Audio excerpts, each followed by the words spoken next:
Hello, and welcome to the 51st episode of the Destiny Community Podcast. Woo. This week, Pope Bear is not here because finally, I believe he is at the side of his loving wife as she is giving birth to his brand new baby girl. So congratulations. Oh, the Pope. Arcstrider man. Congratulations, Arcstrider That man, guy's got baby the bear. best RNG.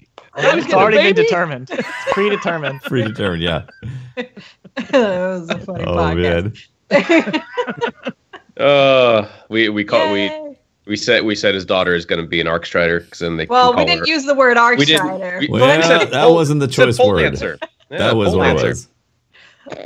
Actually, I think Briar said that. Born, I think we should lay off on that one a little bit. I'm pretty sure Briar was the one There's that nothing coined wrong that. with being an He's Arcstrider. not here. Okay. I have no idea what you're talking We about. love you, Poe. Okay. Too bad our episodes aren't Baby girl's archived. gonna be Oh, beautiful. wait. I was we were DMing each other, so I feel like I'm like a part of the whole experience now, right? Like I was Yeah. there. I was there. I was there when Mini Pope got born. Yeah, I was totally there. Does the baby steal all of his RNG? I'm assuming Is it, all it the gets RNG siphoned. in the baby? Yeah, I'm sure. I'm assuming it gets siphoned. Hopefully. Yeah. Hopefully. Yeah, I'd hope Now so. the baby has to open everything. Yeah, he's got to put I the finger. want that. Yeah. Just push the Yeah. hand. We could steal the baby and use it for. Okay, never mind. Let's continue with. You probably Too have far, a- Watts. Too far. Yeah, we have My a God. special guest this week, Greenskull.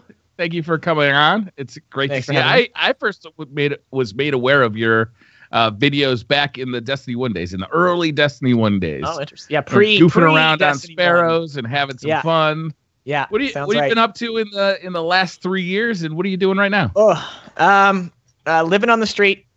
This I don't own any. I don't own any of this. This is all like I rent this, not with money. I don't have money. I don't want to go into how I can pay for this. It's like a storage. That's You're for- in like a storage unit or something. Essentially, yeah. But Yeah. like it's I gotta. We'll talk about that on a community podcast after hours, after dark.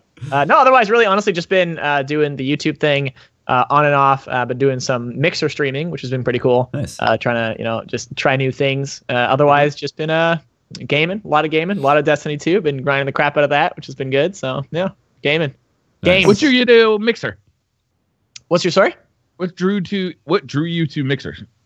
For me, it's kind of like self-attacking, but it's totally true in that everything I've ever done in my career has been running away from money in favor of doing something new and different. And it's like I can look back. I'm serious. Like I can look back on so many parts of my career. For instance, I was one of the first to tackle Xbox Minecraft videos. Okay. And they were big, and they still to this day remain some of the most popular content I've ever made on my YouTube. Like it was massive, like my biggest fan base ever. It was insane. And then I was like, I'm over it, and just stopped. Like without warning, I'm like, I was just done with it. Like I didn't care anymore. And then sure enough, some guy came in after me. Using the exact, like a very similar formula, same tags, same title structure, everything, came over to become number one. The dude has millions and millions of YouTube subscribers now. And so I was like, well, I lost that opportunity. But so the same thing with Mixer is that it's certainly like a smaller pond. I'm saying this on Twitch. Sorry, Twitch. And I just like, it's new, right? It's new, it's unique. It's really cool being part of something where I can actually have that feedback, right? I can be like, look, like this is a whole new thing. Why don't you guys do this, right? And had to have that feedback be taken into account and to see it actually happen, like weeks from that point of even making that feedback is really, really cool. So That's cool. I just like new experiences, and that's really why I do it. It's awesome. Yeah.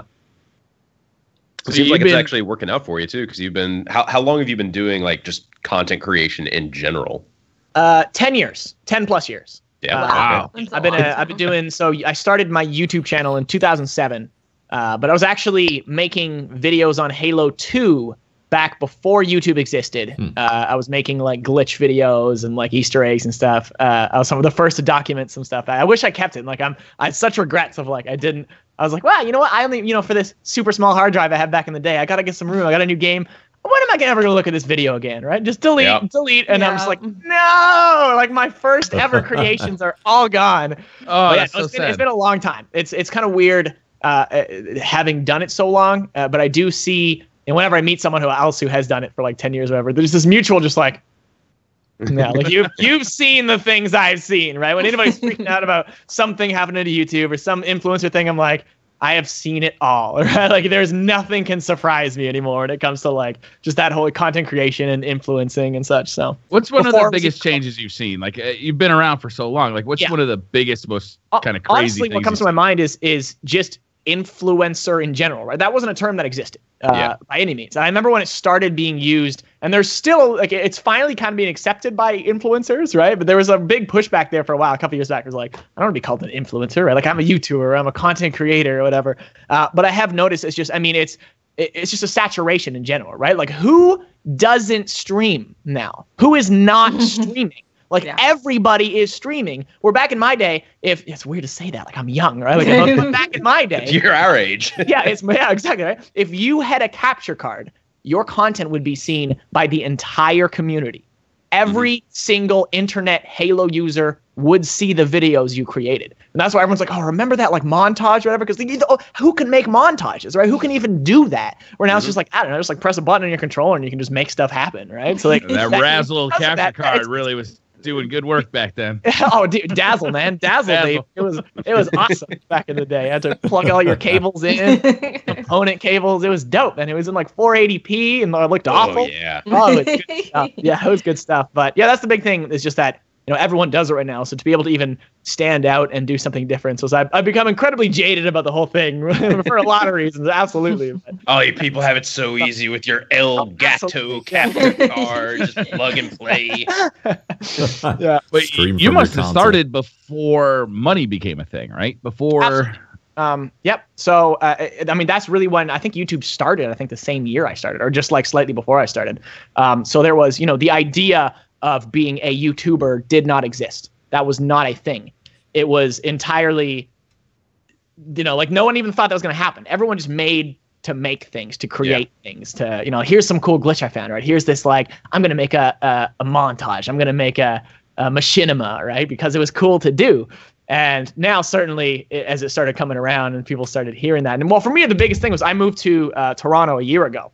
And even coming from Alberta, it was still not as popular there, and I would have troubles at customs and, you know, like all that kind of stuff because people had no idea what it is. But I come here now and it's just constant. I don't even need to say any kind of number. I don't need to say anything. I just say, oh, I do YouTube. People are like, oh my God, tell me more. That's amazing. I'm like, where were you guys when I was in high school when I'm like, I'm just this weird dude who's posting videos on the internet. Everybody thinks I'm freaking the strange kid, right? Like, what are you doing, right? Like, why don't you like go outside? Why don't you like go get a real job, right? I'm like, nah, dude, I swear, promise. People still say that, it's though. Going to I wish I wish my accountant would have that reaction. He still looks at me like I'm fucking crazy. Yeah, that's true. That's true. Yeah, no, it's kind of cool seeing that whole change. That I mean, like I literally always compare it to and I really gotta stop saying this because someday someone's gonna get mad at me for it. Is that when I told people I made YouTube videos and I just created internet content, they'd look at me as though I told them, well, I'm an avid stamp collector. and sure enough, one of these days, an avid stamp collector is going to be like, bro, you shut your mouth. Like, this is legitimate.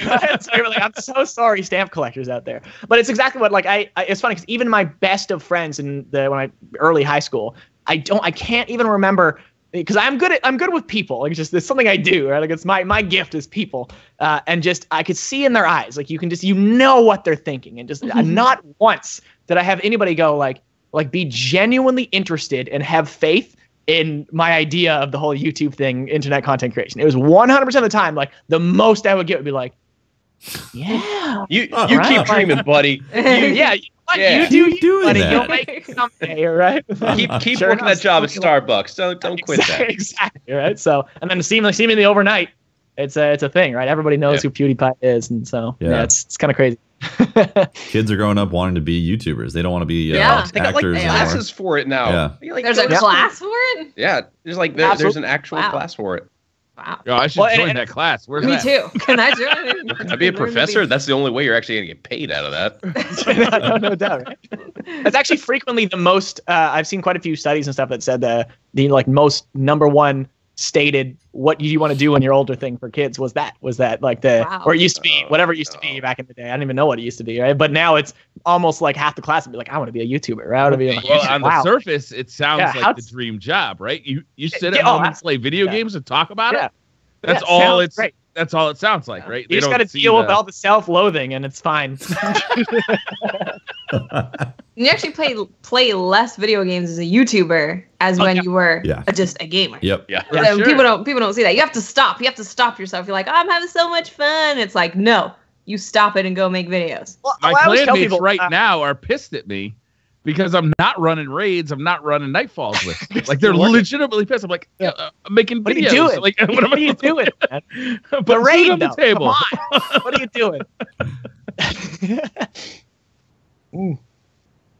All right, so let's talk about some Destiny 2 stuff.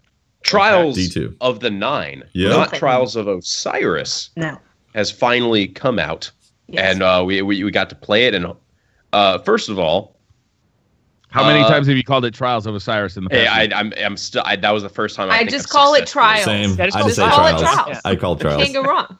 It was the first time I've actually successfully called it what it was supposed to be called. I think it's so. This is the first time in Destiny that we've technically gone outside of the solar system, right? Like we go to unknown space. Right. It doesn't necessarily mean outside the solar system. For what it's worth, I'm just saying it could just be like interdimensional, right? You could literally be on Earth in Dimension 2 where there is no Earth. It's just that. But there is no giant black hole in the middle of our solar system. And I haven't seen any star ponies hanging around here either. I mean, there are star ponies. Do we know Star Pony was pretty lit? Do we know that was a black hole? For all we know, that could be like that could be there while was we're a on play. hole? That could be a giant swirling. It was a purple hole. And there was a black area. It was the color black. I'm pretty sure it was a black hole. I'm gonna go with black hole. What type of color theory are we using here? Is black the absence of color, or is black all colors? I have no idea. All I know is that it said unknown space, and I was like, unknown. This is not the solar system. We are in uncharted territory. The Trials of the Nine brought us to a completely different area in Destiny, which I think is extraordinarily cool and also extraordinarily like a missed opportunity to give us a really cool quest to be like, go visit the Trials of the Nine. Yeah. Right? I totally agree. Yeah. And the emissary looks awesome. Yes. Yeah. The whole aesthetic of that place, like I was like, and I really like, I don't know how many people actually picked up on it when you first spawn into the map, and you can see the middle pillar that has these wavy things off it, like just like this whatever it is. Geometric structure. Half of them are waving, half of them aren't waving, and like it's a little touch there, but I find that really cool. It's like, wow, like I thought it was cool, yeah. It's not wind, but it is. Right? Like what's going on here? Like it's such a, you don't even like, it's a subconscious thing. You look at that and it makes you uneasy and you don't know why. And it's kind of a neat thing they did there. Yeah, I would love to explore really cool. space. Yeah, let's set this up a little bit from the beginning. Because when you join the Trials of Osiris or Trials of the Nine for the first time, right. You know, it's a big difference from Trials of Osiris, right? You got a team of 4. This week it was an objective game mode, which was very different. Countdown, yeah. It was a brand new map. They actually released the map for Trials of the Nine. They did. Just loading into the map was a big change. You used to see the 2 fire teams. Now you see each individual member of the fire team with their little emote. Yep. Right? Very important. What'd you guys? First of all, what'd you guys think about watching the emotes? Like, it was pretty cool the first time, right? But after about 30 matches... Oh, no. Where's the skip button? Even after 30 matches, I was playing a sub-game within every single thing where I'm like, which team is going to have the best emotes? That's what I'm interested in right now. We just wanted to... I want to stumble across the team. We almost did. We thought it'd be so funny of the confused one where the guy's like... Yes. I wanted to... If the whole team had that in that space, you're like... Where are we? Well, how did I get here? What's happening? And then if it happened 4 times, I would laugh pretty hard. I mean, no one has that emote, so like that's a rare one. It's a rare one. Yeah, that would be a good one. That would be good. Too many table flips. A lot of table flips. A lot of table flips. A lot of table flips. On one end, I think it sets up the match really well. Also, it removes the ability or the need to like look up the team and be like, what are they using, and so on and so forth. So that gets completely taken out. Report. Yeah, I mean, it's still good to look at Destiny Trials report so you can see it doesn't show their KDs, you know, or how good they're. Unless they're wearing the KD emblem. You're right. I think you know everything. Yeah, then you get to see how good they are in the Crucible. So it does remove that aspect, and it kind of creates some like lightness with the crazy emotes, which I did like. But for people who play a ton of Trials, that adds like a solid 5 minutes to each card. And I know as like a I don't want to say that should be factored in and be like remove 5 minutes from your card, But there are going to be some people who feel that way. Yeah.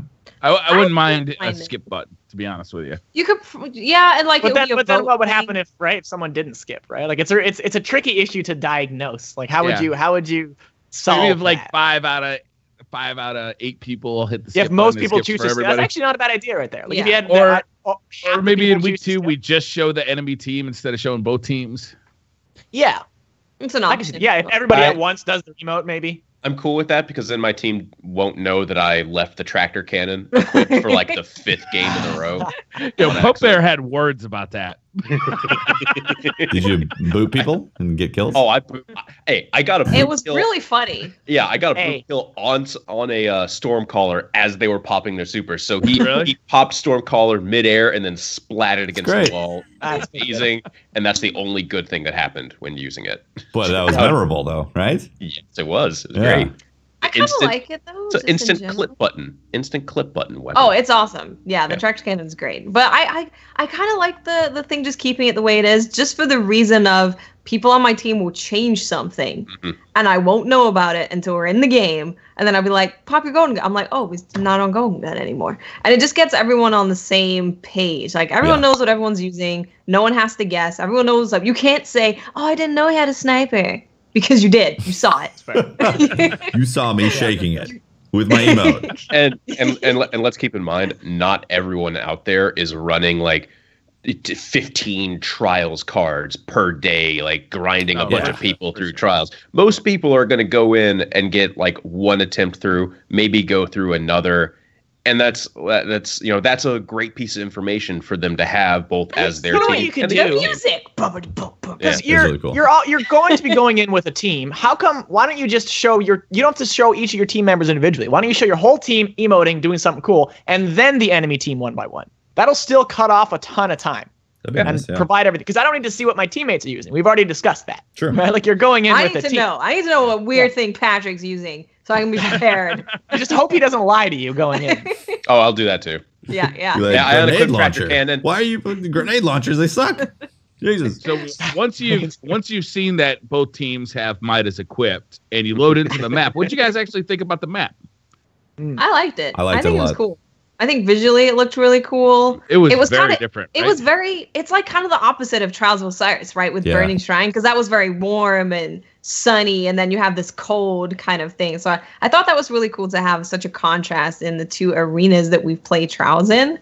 And in general, I thought the map was pretty good. I enjoyed it. Yeah, I liked it. It had a sense of the whole Trials of the Nine experience was you're in eternity and you're choosing heaven or hell type of thing.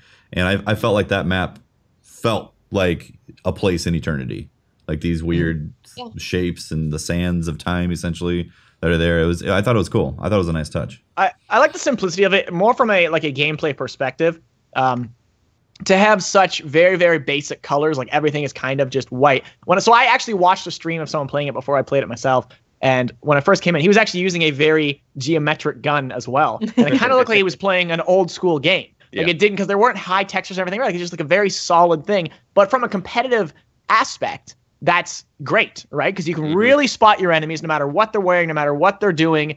It's good. Like you want that. I want to distill all that down. I don't want people to be changing weapons. Like the more we can get there, because like I've been very vocal about it. I didn't like Destiny 1 PvP because I'm coming from a Halo background where they've increasingly been like, look, very fair starts, right? I want to make sure everyone has the exact same thing. And so Destiny 1 PvP is a lot of things I was like, dude, like this is like, I don't know what they have. Like, I don't know what's going on, right? And so every little thing like that, like having the map be like that, again, just very, very simple. Like I'm for it. I like that. I hate that, like a lot of the aesthetics of the maps, like Rusted Lands in Destiny 1, Vostok in Destiny 2 here. Like I love those maps just because of how they look, but just the absolute simplicity of like the map geometry, where it's like we have flat walls, we have angles. That's it. We don't, no doors. We don't have doors. Oh my! There's no doors. No doors. Holy shit! And there's giant balls sitting in the distance. And there's giant balls. You don't get stuck on like a random rock that's just or a random box. Exactly. True. Like the only time that only happened once where I finally got stuck on something because it's Destiny, it's gonna happen. But like I really like the geometry. It lent itself so well to a more competitive game mode. Yeah, that's something that I wish we could see more in the map design. Just you put more PvP maps there on that location. I like just straight lines and angles. Yeah. It's great. Yeah. Agreed. I did have the problem at the beginning, especially where everything was kind of this white and bluish kind of color. There wasn't a whole lot to denote where on the map I was, which side of the map I was on. Like a lot of maps, you'll see like a subtle hint of red on one side and a subtle hint of blue on the other side to kind of, so you can figure out right away like where you are on the map. And I was having trouble picking up on those cues, especially at the beginning. Once I got used to the map, I knew exactly where I was. But right at the beginning, it was a little confusing to me. Oh, it's actually at the beginning. If you see it, basically it's angles and then round things. That's the dividing feature. I know it's really stupid, but the side that defends, there's a lot of like diamond shaped gold objects, and on the other and on the starting side that's going to plant, there's like balls everywhere. And what was the name for it? What's the thing that you keep the organs of a mummy in?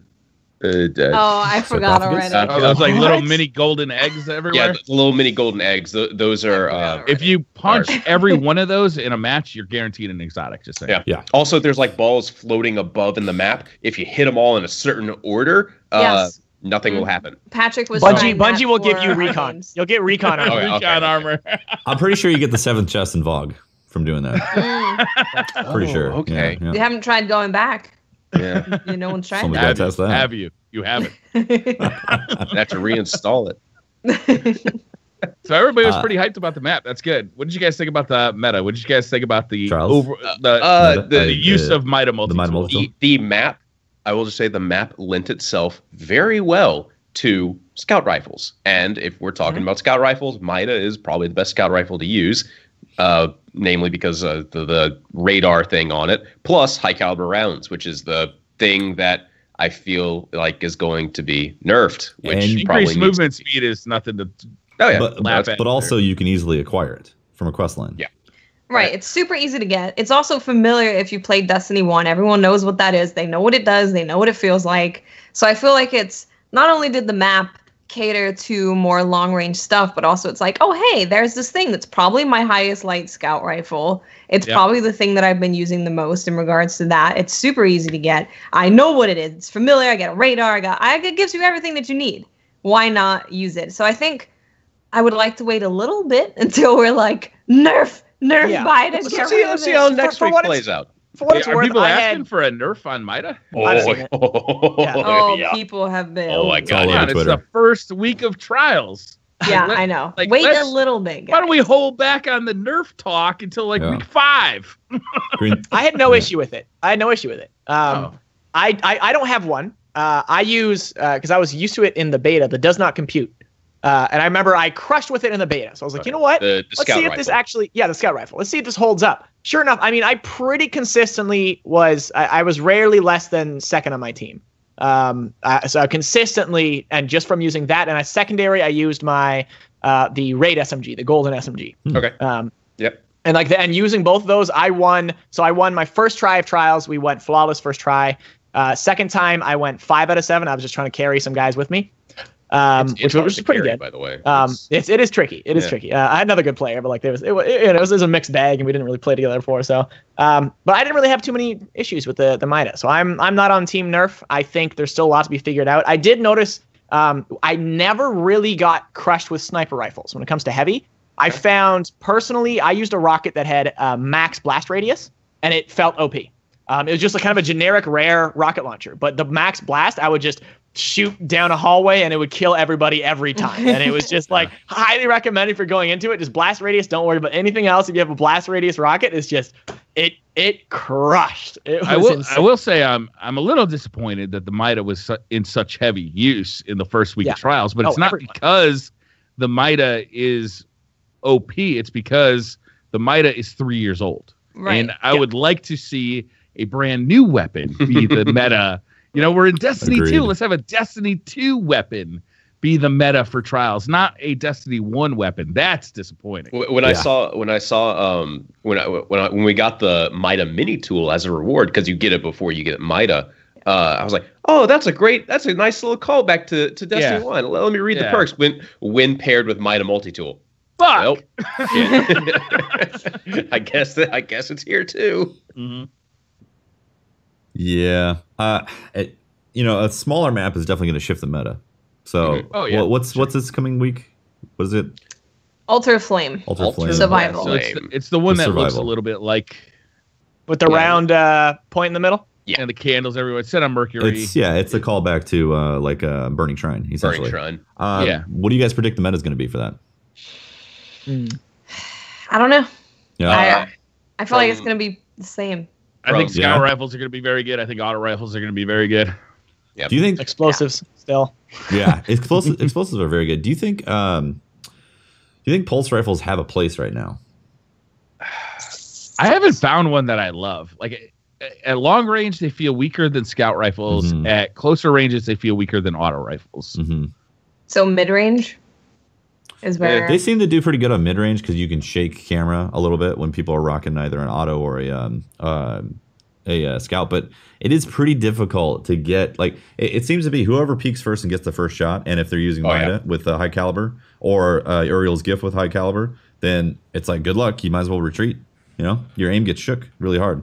Just no good reason to use pulses. Like I never saw anybody using them. Anytime they did, they wouldn't. Like you would notice, right? Like if you were getting crushed with something, you're like, "What is he using?" And you would find out what he's using. And not once was anyone ever doing that with a pulse rifle. The vigilance wing was the only pulse that I was getting consistently. Like, that damage. That's okay. That's the Suros model that looks a little bit like the exotic. It's the exotic. Oh, it's exotic really good. People are giving up on it shot quickly. first one. The 5-shot burst. People are giving up on it because they're not used to it. But as soon as you get used to it, like it shreds people. I did notice that. I used it a little bit in PvP, and I could tell if you this is one of these things where if you get the drop on somebody and you land one burst on them first, then it disorients them really fast, and it's tough for them to land a shot. But if they're in the middle of shooting you as you're doing that first burst, it's like a couple bullets hit, and then like your aim gets shook from the Mida, and then it's like good luck trying to reacquaint. You know? Yeah, I was monitoring like a bunch of the like competitive players talking about it, and the big conclusion seems to be Mida is an OP. High caliber rounds is the thing that is swaying a lot of the weapon usage. So Mida and then Uriel's gift. If you guys looked at like the loadouts that were getting used, it was usually Mida, Uriel's gift, and Uriel's gift also has high caliber rounds on it. And the Prospector was in third place, and you actually get that awarded from Trials of Osiris. Prosecutor. That thing is OP. Prosecutor. Sorry. Yeah, I was like Prospector. People are using the Prospector. I know, I was like, like, I made that mistake. Yeah, Prosecutor is really, really good as well. It's so stable. Did you guys? And it looks beautiful. I found myself using the Last Hope. It's so good because like right now. Which one's that? Last Hope is the sidearm from Omelon. That it looks like a stapler and goes. Yeah, that type of thing. It's really good if you get in the habit of like sliding into somebody and then able to land, like 3 or 4 bursts on them. Really, really powerful. So I just couldn't get away from that, having like that close range, being able to just burst them down really fast with it. Oh, it's so good. Yeah. Like even if you are like half health or something, you don't have anything to worry about. Yeah. Is Alexa yelling at you once? Yes. All right. So no, stop. So you play Trials of Osiris, right? And yes. The pressure to go 7-0 is way less than it was in Destiny 1. You can go 7-2, 7-3, 5-1, and you can still go to the reward zone and get some rewards. It's true. Way less exclusive than it was at the Lighthouse. You get higher tiers, or you go to higher tiers of the reward zone, and you can get more rewards by doing better on your card than previously. But it seems much more inclusive. It feels there's a lot less pressure to go 7-0 on Trials of Osiris, or Trials of the Night. There's two sides to look at it. There's like, if you want to get rewards, then there's a lot less pressure, period. If you're just looking for any reward possible. But if you want to get the flawless reward, and the flawless rewards are different. They're colored different, and you get different tokens. They have the glow. Yeah, exactly. They got the green glow on them. Then you can't drop a game at all. And there's no mercy. Yeah, and in the beginning of the week, no mercy. Yeah, I don't know if you guys noticed this, but in the beginning of the week, okay, all right. So in the beginning, it seems like it was heavily based on connection-based matchmaking. Then a hot fix came in around Monday, and then all of a sudden, Ooh, that was a sweaty team. Ooh, that was a sweaty team. Ooh, that was a sweaty team. Did they? I didn't realize it was connected to a hotfix, but I noticed as the weekend went on, it got more and more difficult to get. I think that's just less people playing, and it could be. It could be. Boy, I tell you, Monday night and then looking at Twitter, what people were talking about, I was like, nah, they probably didn't that. People were just getting lucky, and then like 5 games in a row, it was like sweaty team, sweaty team, sweaty team. Well, you're also gonna have a bunch of people who, we're also like me for the most part. Is I'm like, all right, this came out. Let's get my team. Let's go in. Let's go flawless, which happened to be first try. And I'm like, all right, quit while we're ahead. I don't want to lose now, right? Exactly. Like, I'm like, we were perfect. I'm gonna go play PvE now, right? And I imagine there are a lot of players that are like that. That's true. On Friday, I was probably, seeing people with blue weapons. They were 250, 260 light. Light doesn't make a difference, but it does go to show the equipment level that they might be rocking and, their familiarity with the game. As you're gaining light, there's not a whole lot of impetus to go to the Crucible, right? It's not till you hit a higher light where you find the Crucible is actually a rewarding experience, in my experience. But as the weekend went on, I started seeing less of those teams with blue weapons and more teams with 4 stacks of Mida multi-tool, Flawless 290 emblems. plus light, flawless emblems, I wanted to talk about the actual end location of getting to the spire, because Yes. that is such a better idea than the lighthouse. The lighthouse was this all or nothing thing, where unless you got flawless, you're never going to see lighthouse. You're never going to get to experience that. With this, you win one game, you have access to the spire, and the most important thing, you can see this, like the steps going, or like the things to stand on going up the tower. You can see where you're going to go, which is like you can taunt your friends from higher spots, right? Like, what? You can't get up here? Why are you so bad? There's that. And then it's also just like, oh, I want to get there. I can see where I'm getting to. It's not just this nebulous unknown thing of this location that's never going to pop up on my director. And then at the same time, like, you're being rewarded so heavily, like just some, like, one game, boom, you get something. Then I think it's like 3 games and 5 and then 7, and you get all the way up to the top. Tokens and you too. get and then you get tokens to turn in, and so you get to rank up, even if you're maybe winning like 2 games at a time, and like losing on your card. You will eventually be able to get a ton of stuff from trials, which is just so nice to see for players that maybe can't get all the way to the get to that end reward, get to flawless. They're still getting rewarded for their playtime. They still get to experience a lot of the loot, which is really nice. But then there's still that elite armor set that is no different aside from cosmetics. There's that, the emblem, and there's a different shader at the end for going flawless. And then there's a cool location at the end. Like, I'm a huge fan of this. The pony, the star pony is beautiful. It's majestic. It was funny. So my game deadly. glitched. Don't get too close to the star pony. Watch it. Be careful. That fucker That's will the kill thing, you. is it tricks you, right? It tricks you. No, it's funny. We went flawless the first time, and I was with my crew, and we all went down that portal. And my game, I glitched somehow, and I hit the bottom of the tube. Oh, yep, me too. Right? And I look up, I'm like, and everyone's like, this is crazy. I'm like, the bottom of the tube? What do you mean? Right? Like, this is, and my friend's like, dude, this is something. I can't even really describe to you what I'm seeing. And I'm like, that's one huge bit. I had to full on leave the game to get back. So I don't know what causes that. Did you figure out what causes it? Yeah, like it's the same thing from Destiny 1, where like connections get kind of a hiccup. And then it doesn't really register that you went through that area that was supposed to portal's teleport a very small line, I guess. And it's like you just skip the entire thing. So hey, you're at the bottom of the tube now, an even rarer location. Get good. Pools. Yeah, that's the true top. That's the true flawless. Yeah, it was very special going in there. I was like, wow, this is so different. This is like it felt very surreal. It felt like space magic, some emissary. Pink Floyd. Yeah, that was awesome. The emissaries aren't talking to you via their lips. They're like communicating telepathically to you. They're like, info dump with no lips. I was like, wow, these emissaries. And then the giant one, I was like, wow. Again, wait a minute. That wasn't just one lady? If you listen to the voices, you can hear multiple people talking. If you listen carefully. Are they different? The same voice, I feel like. Yeah, you hear. I swear you hear like a man's voice in there too. I was under the impression that they're like one being. Maybe I just interpreted it differently. Maybe they're 9 beings. Yeah, well, I guess that's fair. But like, why keep them all so clustered? Right? Yeah. Like, there's too many there. I interpret it as just one that's just kind of like everywhere. But yeah, that's kind of what I took. It could totally be. Maybe it's both. Maybe it's one and there's many and it's everything and nothing. Yeah. You're somewhere and nowhere. That's confusing, Yeah. Watts. But I mean, I think that's what it is. That's honestly Your the ideas theme. are confusing. The theme is eternity, being everywhere and nowhere at once, and also heaven and hell, and being stuck in between, like this purgatory type of place that you have to make a choice of your performance of something. It's a fascinating take on the Trials of the Nine. My biggest issue is that there's no quest. There's this really cool thing, like this like what is the Trials of the Nine? Why is it in the game? Why did they show up?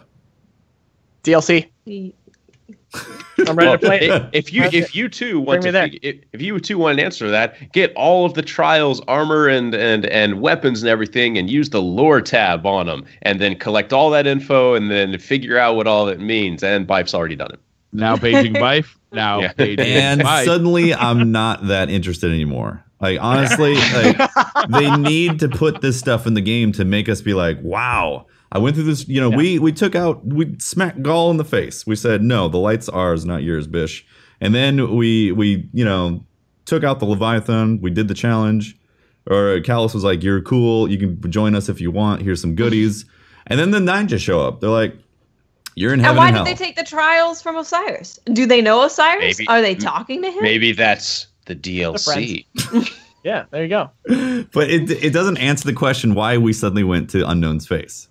Like, true enough, it doesn't. Well, it does not. Why? It's another Destiny mystery that kind of goes unanswered. Yeah, they just show up and they're like these emissaries. And we've heard about the 9 for the entire length of Destiny because Zur would just miraculously show up. And we should talk about Zur directly after this since it's connected. Yes. Less miraculous than usual, I would say. Yes, exactly. Just shows up and it's like, that's it. We're freaking cool and mysterious. But there's sometimes you'll beat rounds and you'll hear a "you understand." Yeah. And then I notice you're hanging out in the space and she'll say like, "I like that Lord Shax. He understands." I'm like, "Oh yeah, no, Shax gets it, right?" Like I clearly don't. We gotta talk to Shax. The madman that never stops yelling. Yeah. The trials, it makes sense to me. I understand. You just gotta understand. That's the thing. Do you understand? You either understand or you don't understand. That's all it is. There's nothing more to it. Either you get it or you don't. All right, before we move off the trials, let's talk about the loot a little bit. What do you guys think about the loot? Lots of loot. So much loot. Yeah. The weapons are actually really good. Yes. Like most of them. I mean, that you got a favorite, Watts? That auto rifle's nuts. The auto rifle's nuts. The auto rifle is nuts. The auto Prosecutor's rifle is really beautiful. good. I love the hand cannon. The judgment? Just sliding and getting that extra range stability and all that stuff. Never having to reload, just sliding around the map is really fun. Yeah, I like the hand cannon. It's fun to use. Great.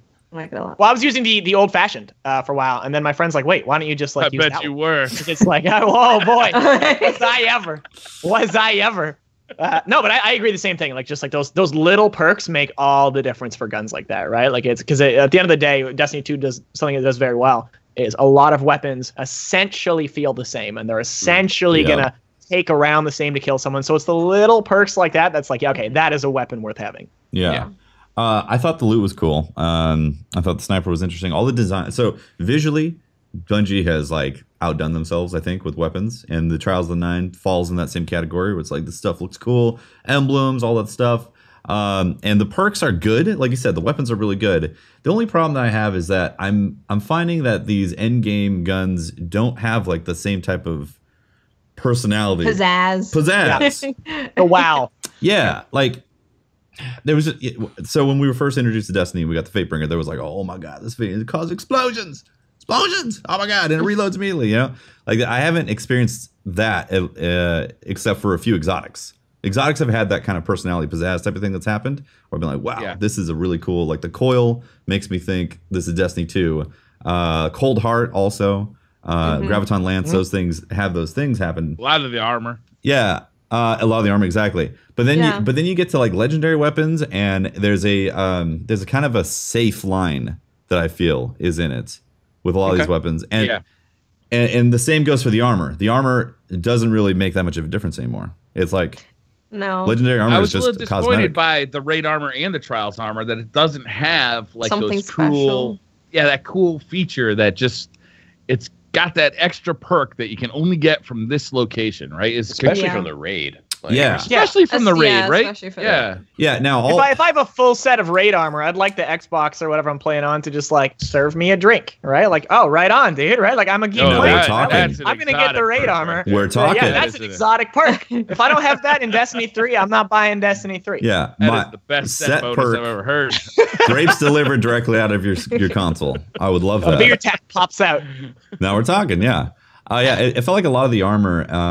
Well, I mean, all the armor is essentially that way, unless it's exotic, which it's tough right now to really be critical because we're in the beginning of the game. This is like vanilla Destiny 2, and Right. what my hope is that this is just the start. Like they didn't want Right. random rolls or perks on legendary armor because they want to leave a lot of room for growth down the road. So as we go in, Like- we're gonna go into the next DLC, and it's gonna gradually start getting more sparkly Mm-hmm. and more crazy as we go on. Like it did in Destiny 1. It was like very plain, and then it was like, hey, you got big old holograms on your shoulders. It's great. I would like that because right now I would like to lodge a formal complaint with Bungie that the Hunter Cape selection is abysmal. It's pretty bad. It's a bit frumpy. Bit on the frump. I think all like 90% of the hunter armor that I've seen so far, I've kind of been like, I don't know. My hunter is gorgeous. Yeah. But it takes a lot of effort to get there. Yeah, it took some copious use of shaders from that I got from the Eververse. I don't remember the ones that you could just buy the past week. No, is the golden black one. Golden black one of them yeah. comes from the raid, and one of them comes from trials. I'm not a fan of the trials one. Binary Phoenix, the Crucible cape. The Crucible one is really good. Pretty good. Okay. Yeah, it's because it has like this phoenix on the back of it. The one that you can get from Mycora from doing the meditations is like the original hunter cape. Mm-hmm. That's I cool. want that. Yeah. I know, I'm never going to take it off. I'm going to keep it on forever. It's beautiful. Yeah, that's it's long. tough. It's got like the cool hood. I want that one. So I like all of her armor except for the boots. I don't like these like shiny elf boots. The pointy boots. Yeah. I won't Not a wear those fan. boots, but I'll wear the cape. Yeah. I'll wear the cape. Great for nut kicking though. I mean, if you're gonna You're right. going If after there those was- cabals, Kicking them right in the couple. Damn That it. should be a perk on those boots. melee attacks do increase Melee damage. attacks are now Me- crits. No, they you know always what? crit. It should just straight all up. melee attacks now do critical damage. It should override, and instead of doing the knife, you see the foot come out and kick them. That'd be awesome. Hell yeah. That's what I want. I want No, that. that's an armor perk right there. Mhm. That'd be awesome. I feel like this is a perfect time to transition over into the end game because Tefty, Well- you mentioned that you wanted to talk about that, and this is definitely end game loot that we're getting right now. Okay. Yeah, for sure. Yeah. We didn't talk about Zur yet, though. We should talk about Zur since we were talking about Sure. Trials Zur. of 9. Oh, one thing I have to say about Zur. Yes. Where are your exotic shaders? That's Where's what I wanted. That's what I wanted so bad. There is so I wanted many. some fancy shaders from the 9. Why? Okay. I All I just want. no Greenskull. He doesn't have Greenskull, anything. go for it. Can we dive right into why? You know where we're going here. You know what I'm about to say. Why is he on the map? Yeah, I was that so was- ready. That was Oh very my disappointing. god. That Oh was- my god. I was so ready for such a super fun community event. Like he's somewhere on the planet. Let's just have this crazy because people would Right. solve it within minutes, right? Like Yeah. everybody's going to be looking. Like it's not like it would be hard to find. It would be all over every social media network everywhere, which encourages community growth, Yep. community interaction. Like everybody wins from that situation. Greenskull, What are you Like, doing? I woke up at 4:30 in the morning because I wanted to be part of that. Like I exactly. felt like Me this is a too. no-brainer. Zur's going to be somewhere. We don't know where he's going to be, and it's going to It be a would've big been community thing going out and finding him. Yeah. And then he just shows up on the map as a waypoint. I was like, Ugh. oh, that's so disappointing. And he has 3 exotics. They were all quest exotics. Like we already had that shit. And that's all he has. Oh, He doesn't have he had any of those. Merciless. Merciless. Well, That's yeah, true. but he doesn't have any of like the Sparrow stuff anymore. He doesn't have anything. His inventory is so plain. Like they Yeah. need to add some shaders immediately. Like this Okay. was Shader? Shaders, sparrows, Sparrows, ships. Like there's so ships. much cool shit They- he could have. He can bring all the 9 stuff to us, right? All this cool Yeah. stuff that we don't get to see that's from the 9. I think that I would be awesome. really hope that his inventory gets expanded on because it was better in Destiny 1 by a long shot. He had the you could change the glow of your shader's contrail. You could, or your Sparrow's contrail. You could buy heavy ammo. You could buy all sorts of cool stuff. You could buy, that was towards the end, though. For your weapon. That was the end. No, the contrails were right from the get-go. They were, yeah. I spent a ton of stuff getting that, and I had no money. Okay. So this could be just Xur setting up shop and being like, oh, we're open. My bad. Here's some exotics. There could be that situation. The biggest miss that I see that they could have done, which again would be really cool content for players that are like invested in the game, is have an exotic quest sparked from Xur. Like you have to actually get the quest from Xur to begin that quest line. And then what do you do with legendary shards at this point? After you've leveled up all your stuff and you've got 500 in counting, and the exotics only cost like 27 or 29. I was surprised how low they were. I was expecting 100 per exotic. Yeah. You know, so that way I'd be like, all right, well, if I keep up all my my shards, I got a place to spend them on. I can understand why they're cheap though, because it's not everybody's got like 100 legendary shards to be spending on that stuff. If you've got, let's say, 2 hours. This is end game content though, Briar. Yeah, I know, but still, like, legendary shards are going to be pretty rare for people for a long time. The big counter argument I saw, there's some pretty good 10 hours articles. A day. A lot of people were saying, and I can see this, that Xur is for the person who doesn't have all the time, right? They can come in, they can buy something like fair, but like, he's someone I expect. You're making something for people who have been playing for a long time, who they're getting excited about him showing up, and like something that I'll come back to every week, right? And to straight off, have a guy that with content I don't care about, and have him be easy to find and be way too casual. Like, what?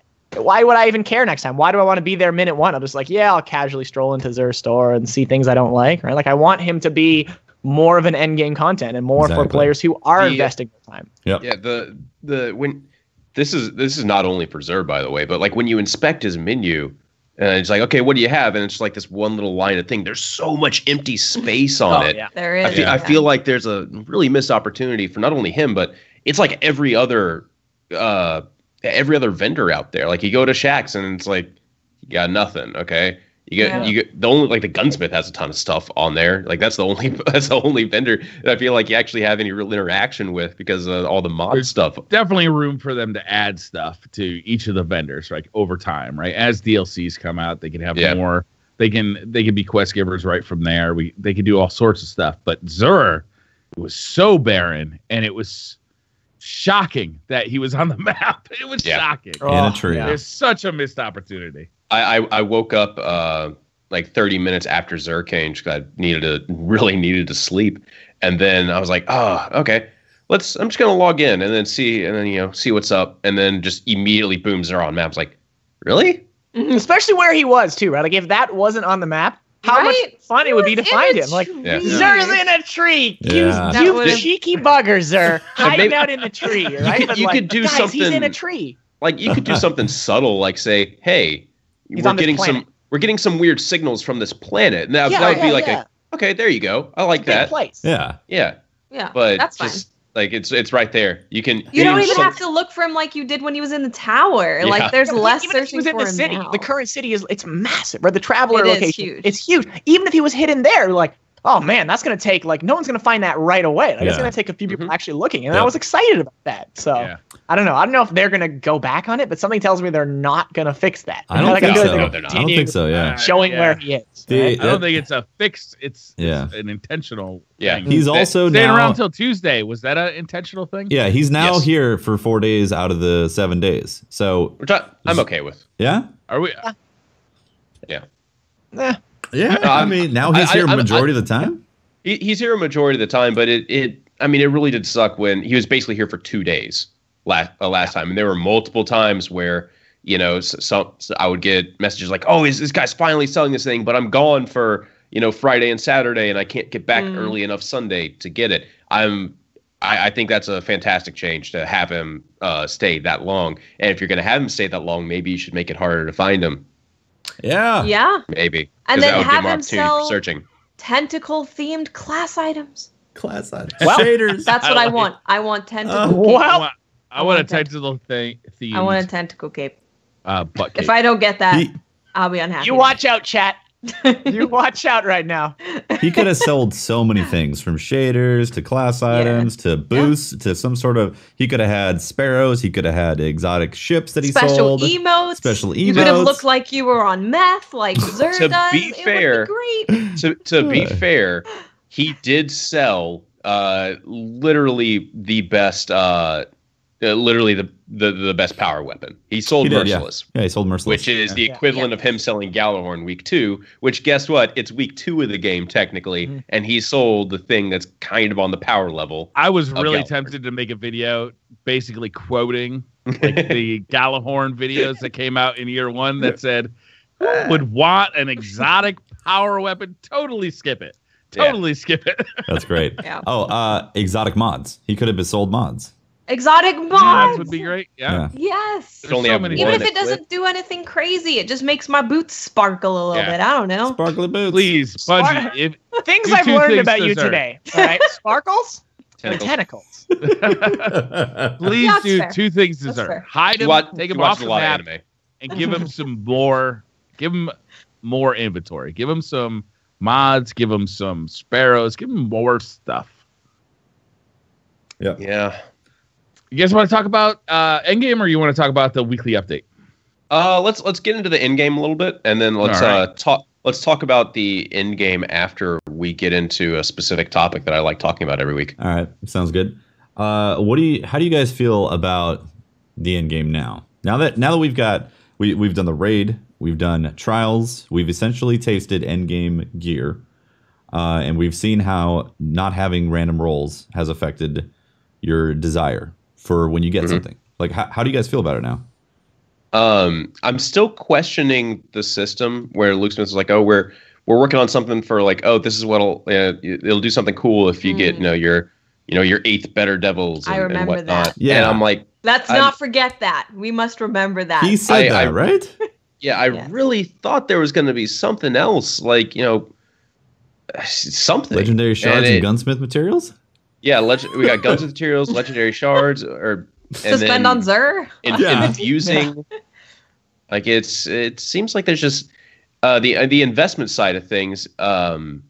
There's really not a whole hell of a lot to do. At least for us with where we are at in the game. Other people aren't like quite caught up to us, so they're still playing the content and everything. We're basically at the point where we completed all the activities, gotten a majority of the loot, and we're sitting here going, okay, what's next? What are we? And we're like the sticks in the water, or that's a bad term. We're something. we're like in the water. We're like the sticks in the water. We're the goopy.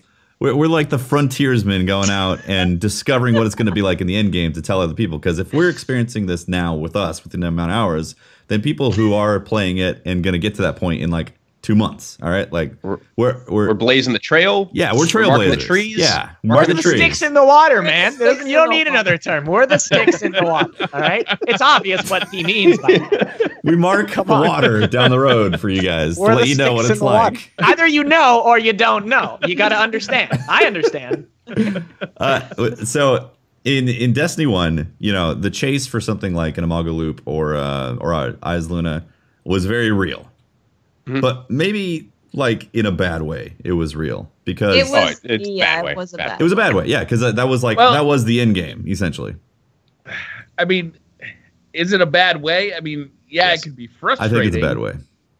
But at least it kept you chasing. Right now, what are you chasing?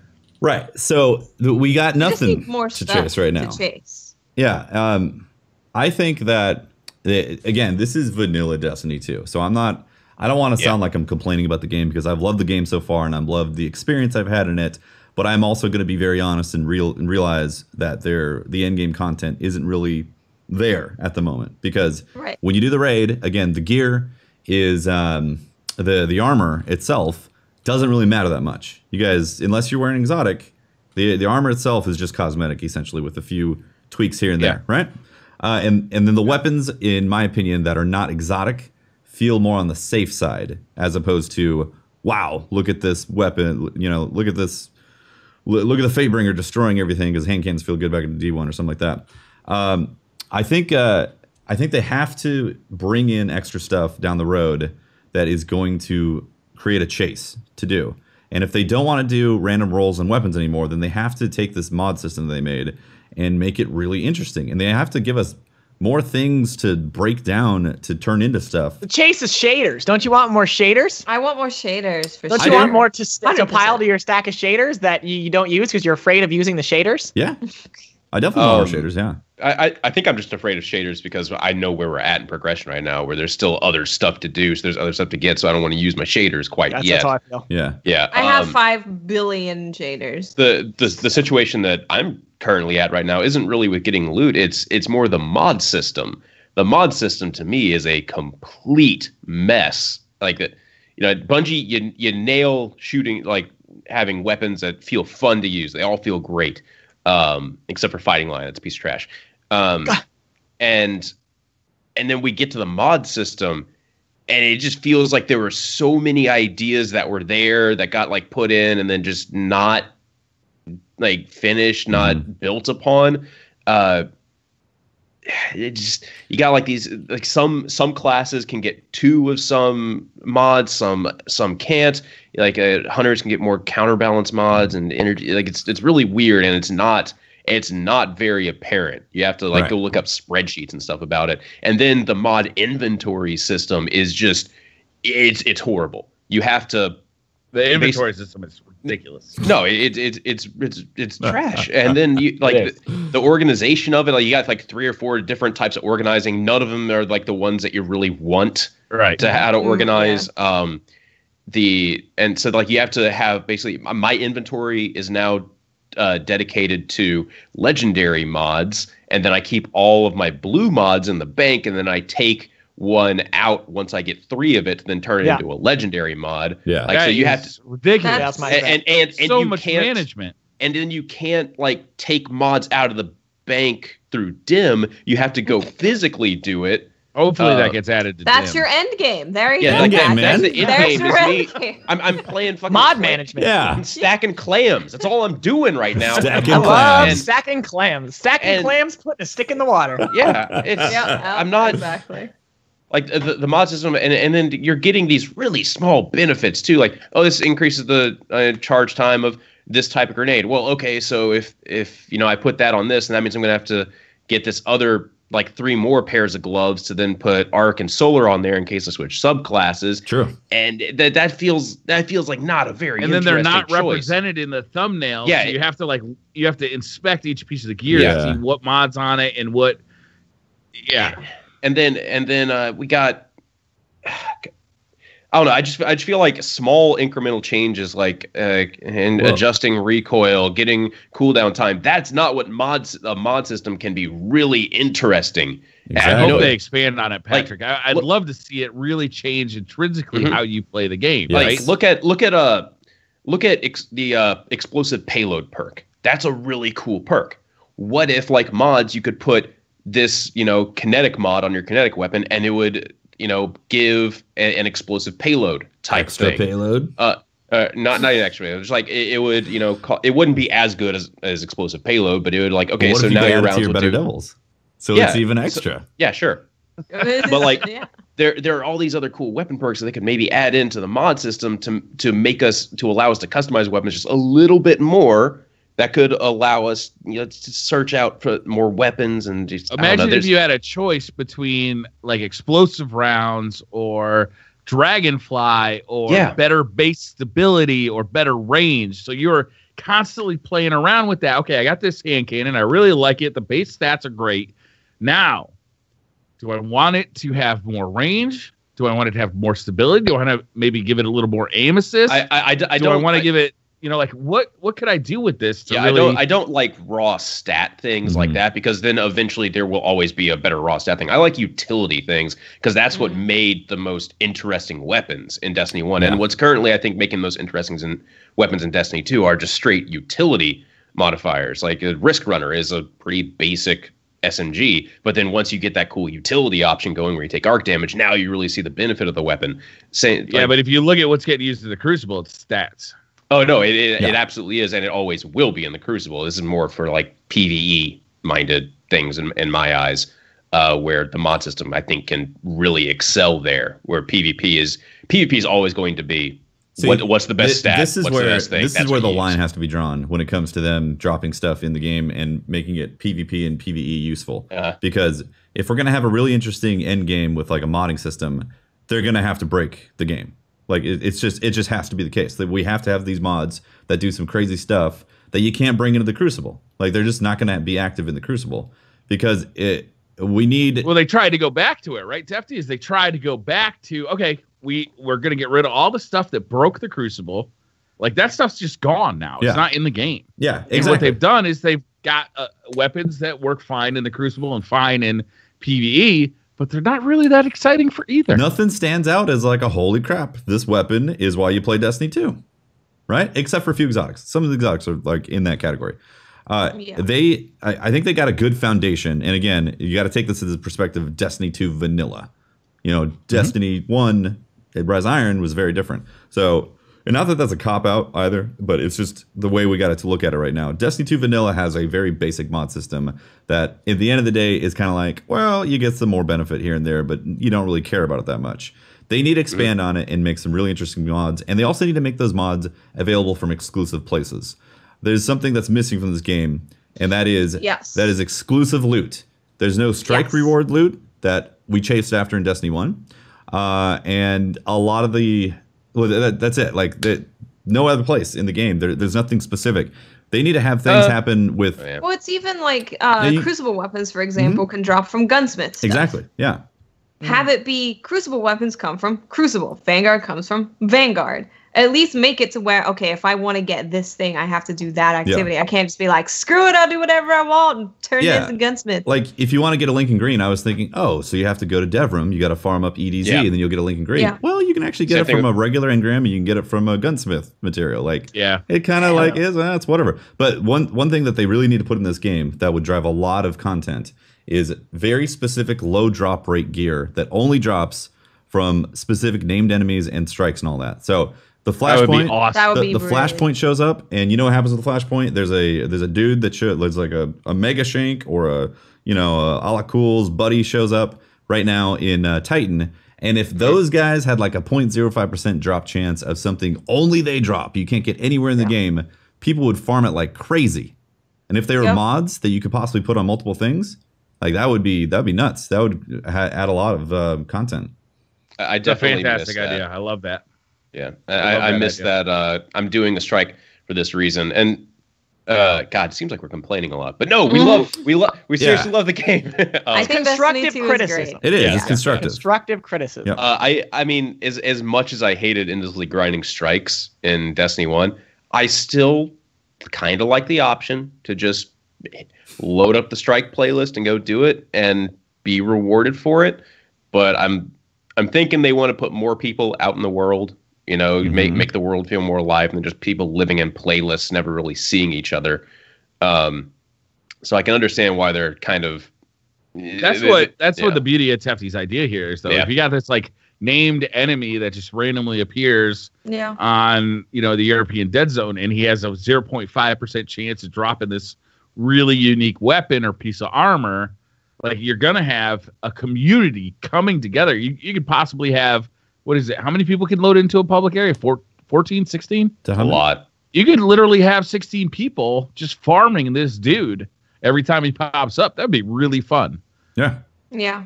Yeah, I agree. Also, every public event could have specific loot that is tied to it. That type of public event, you know? Yeah. I read a comment. I can't remember where I read it, but somebody had said, and it kind of resonated with me, that this feels more like a sequel to Destiny, Vanilla Destiny, than it does to Rise of Iron. Yeah, I've heard that too. Mm-hmm. Okay. I'm not saying it's true, but it does at certain times. I can definitely see that. Some of the improvements that we got in the later versions of Destiny don't seem to be reflected in Destiny 2. Yeah. I see it.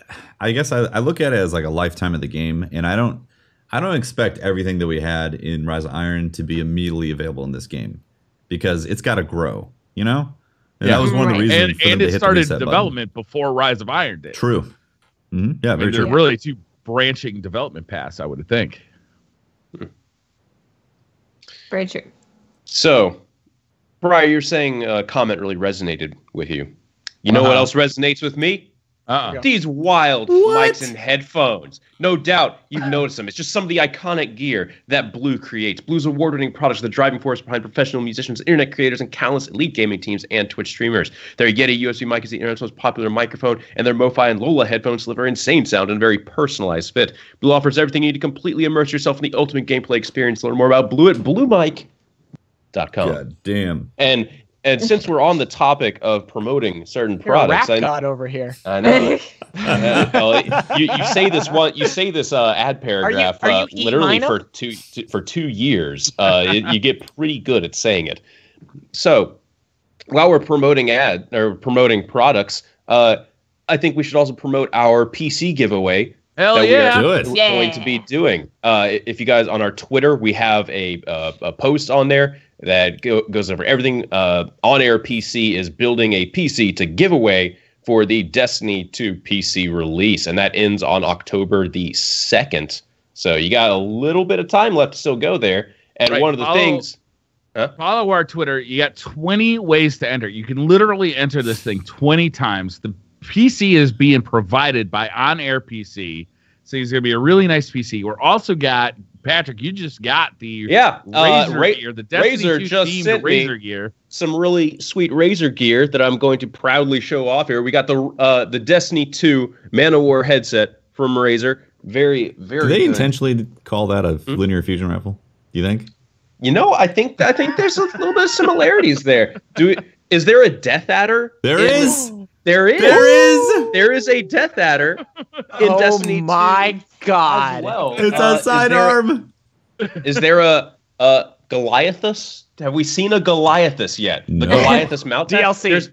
Goliath. There's an enemy called the Goliath. Yeah, there's also a Gathalion as a Twitch streamer. Close enough. They got the Destiny 2 large mouse pad. I kind of want that mouse pad. I know. The mouse pad is awesome. Hold on. I got you. Can you get like a big one? The crowning achievement here, we got the I don't believe Ornata is a weapon yet that we know of. DLC. Oh. Yeah, DLC, baby. Once you're murking fools on PC though with that Ornata keyboard, it'll become a weapon. And Watts, I think you'd like this keyboard because listen to this, everyone. Listen to this. No, it's not clicky enough. Like, no, it's not. I can't use that keyboard. It's 75% more clicky. Yeah. Well, the keys feel really nice on it, and it's one of the ones that it lights up. Can anyone confirm this with me? Does it light up yellow if your super is active and stuff? Oh, yes, PC? It will do that if yeah. Did they put it in the game? That's awesome. The Razer Synapse stuff. Razer will totally be doing. That's actually really sweet, and I hope it's really cool. Yeah. So those are some of the things you are going to get if you happen to win that. You will get the full Destiny 2 Razer peripheral suite. Thank you for my favorites. I actually legitimately like the Death Adder mouse. Like it's one of my favorites. The mouse is it's my favorite mouse. But the mouse pad is really cool too. Like it looks nice. Like I want a Destiny mouse pad. I'm not gonna lie. I just want a Destiny mouse pad. Do they come in like desk size? You know, like the really big ones? If you get 3 of them, they do. Yes. Fair point. Let's put them together. You're right. I can order you something that is that large, but it's going to be Magic the Gathering themed. No thanks.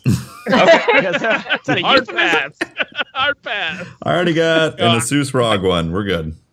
So I've actually had a couple of conversations with Ryan from On Air PC about this PC. The thing is going to be actually Destiny Community Podcast themed. So the PC is actually going to be really cool looking. I can't wait to see this thing. Whoever gets this has to send us pictures of it. I'm going to be jealous. I'm going to be jealous too, man. Like this thing is going to be a really cool PC. I can't wait to see it. Yeah. So you got 20 ways to enter. Follow us on Twitter. We'll retweet out the way to enter. You gotta go on to Gleam, so it's perfectly fair. You can enter up to 20 times per person. A lot of times. Yeah. Very, very cool. You guys want to talk about We got to talk about the TWAB, yeah. The throb. Throb. I want to talk about the throb. The inner Pope Bear is showing. Someone has to mispronounce it every week. Are we going like line by line or just diving right into the meat? Can we just dive in? We don't have to read it line by line. Look, all I know is I haven't read it, but I've so seen the jaded pictures. and sick of it. I've seen the pictures, and they are marvelous. Oh yeah. I've They seen this are. art. Oh. I've seen Magic. these shaders. What if the Ornata is a faction weapon? Ooh. What do I gotta do to get? What the if it's a shaders? shader? That's my It could question. just be a shader. Ooh, that because sounds like a shader. chroma? Mm-hmm. You're right. Yeah. Yeah. I dig that. Yeah. So what do we think about this whole faction rally thing? Briar, do you want to give it like a once over what they're doing? Yeah, one silver. Yeah, I would love to if I had read it beforehand, but like I said, I only saw the pictures so far. Oh, really? Okay. All right. Well, they're bringing back the factions. They're going to be in the tower, and each character is going to be able to pledge to a faction, whether it be Future War Cult, New Monarchy, or Dead Orbit, and then all activities that you do are going to earn reputation or tokens, I should say, for that faction. Then you go back, you can turn in the tokens, and you get the faction gear, which is really cool. And then at the end of is it 1 week that they're doing it? It was till like October 3rd or something. So it seemed. I believe that's a week. I mean, September 26th to October 3rd? Yeah, it's just a week. Yeah, It's a so week, yeah. so for 1 whole week, they're going to track how many tokens are done for each faction and declare the winner of the faction, which is going to sell. Oh, they're doing that? Yeah, they're gonna yep, and nice. it's gonna have a specific weapon that's gonna be sold. And if you are a part of that faction, you'll be able to buy that weapon for 1,000 glimmer. If you were not a part of that faction, you'll be able to buy it for 50,000 glimmer. 50,000. 50,000. Ooh. Good. I'll have something discount. to spend my glimmer Yeah, my on. friggin' glimmer on. I've spent it all on mods. Yeah, Like, I have no that's glimmer. fair. I I don't have think literally about no glimmer. So they're gonna. Yeah. So Dead Orbit has got a scout rifle that they're gonna be that'll be up on display to buy. These are the like powerful weapons, right? These are the top tier. That's what they said, but it looks like the weapons, just like the weapons you Are get, they just right? like regular? Are they just like regular weapons? I've only gotten them from cage chests. Yeah. So Dead Orbit's got the scout rifle, if you want that, and then New Monarchy's got a pulse rifle, looks really cool. Oh yeah, And looks then good. It's oh, almost. I'm sorry, Future War Future War Cult Cult. has- Sorry. Future War Cult has. And then New Monarchy, you want to avoid at all costs because you don't want that gun. Yes. Future War Cult. Everybody join Future War Cult. Hey, yeah, please, everyone join Join Future War us. Cult. Yo, Join us. Are we Future War ready to Cult. come Future out War like, Cult. and support our allegiance? Yes. For Future War Cult. Future right now? War Like, Cult. Future Join us are or we die. ready to make That gun looks great. I want that pulse And it's an rifle. Omelon weapon. I mean, Yep. Omelon weapons right now are killing it. Yeah. Yeah. Future War Cult. Future War Cult. I'm not gonna lie. For those, Dead Orbit Scout though looks No, really you good, quiet. too.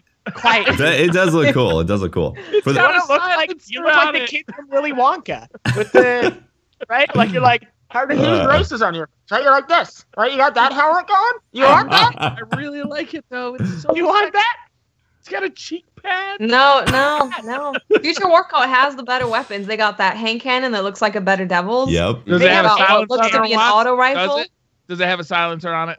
No, it doesn't. No But hand cannon has a silencer. Imagine You don't need putting a silencer if you're shaders gonna get on killed. these weapons. They're gonna take shaders beautifully. Future War Cult That's weapons true. because they got all the different lines. They look really Oh, nice. Yeah. It's Yep. gonna be gorgeous. You know, that's another they thing have they age show care, off in alright? the TWAB is all the shaders. The shaders look Yeah. amazing. The and loot. new armor, Yeah. new Monarchy armor for the Titan.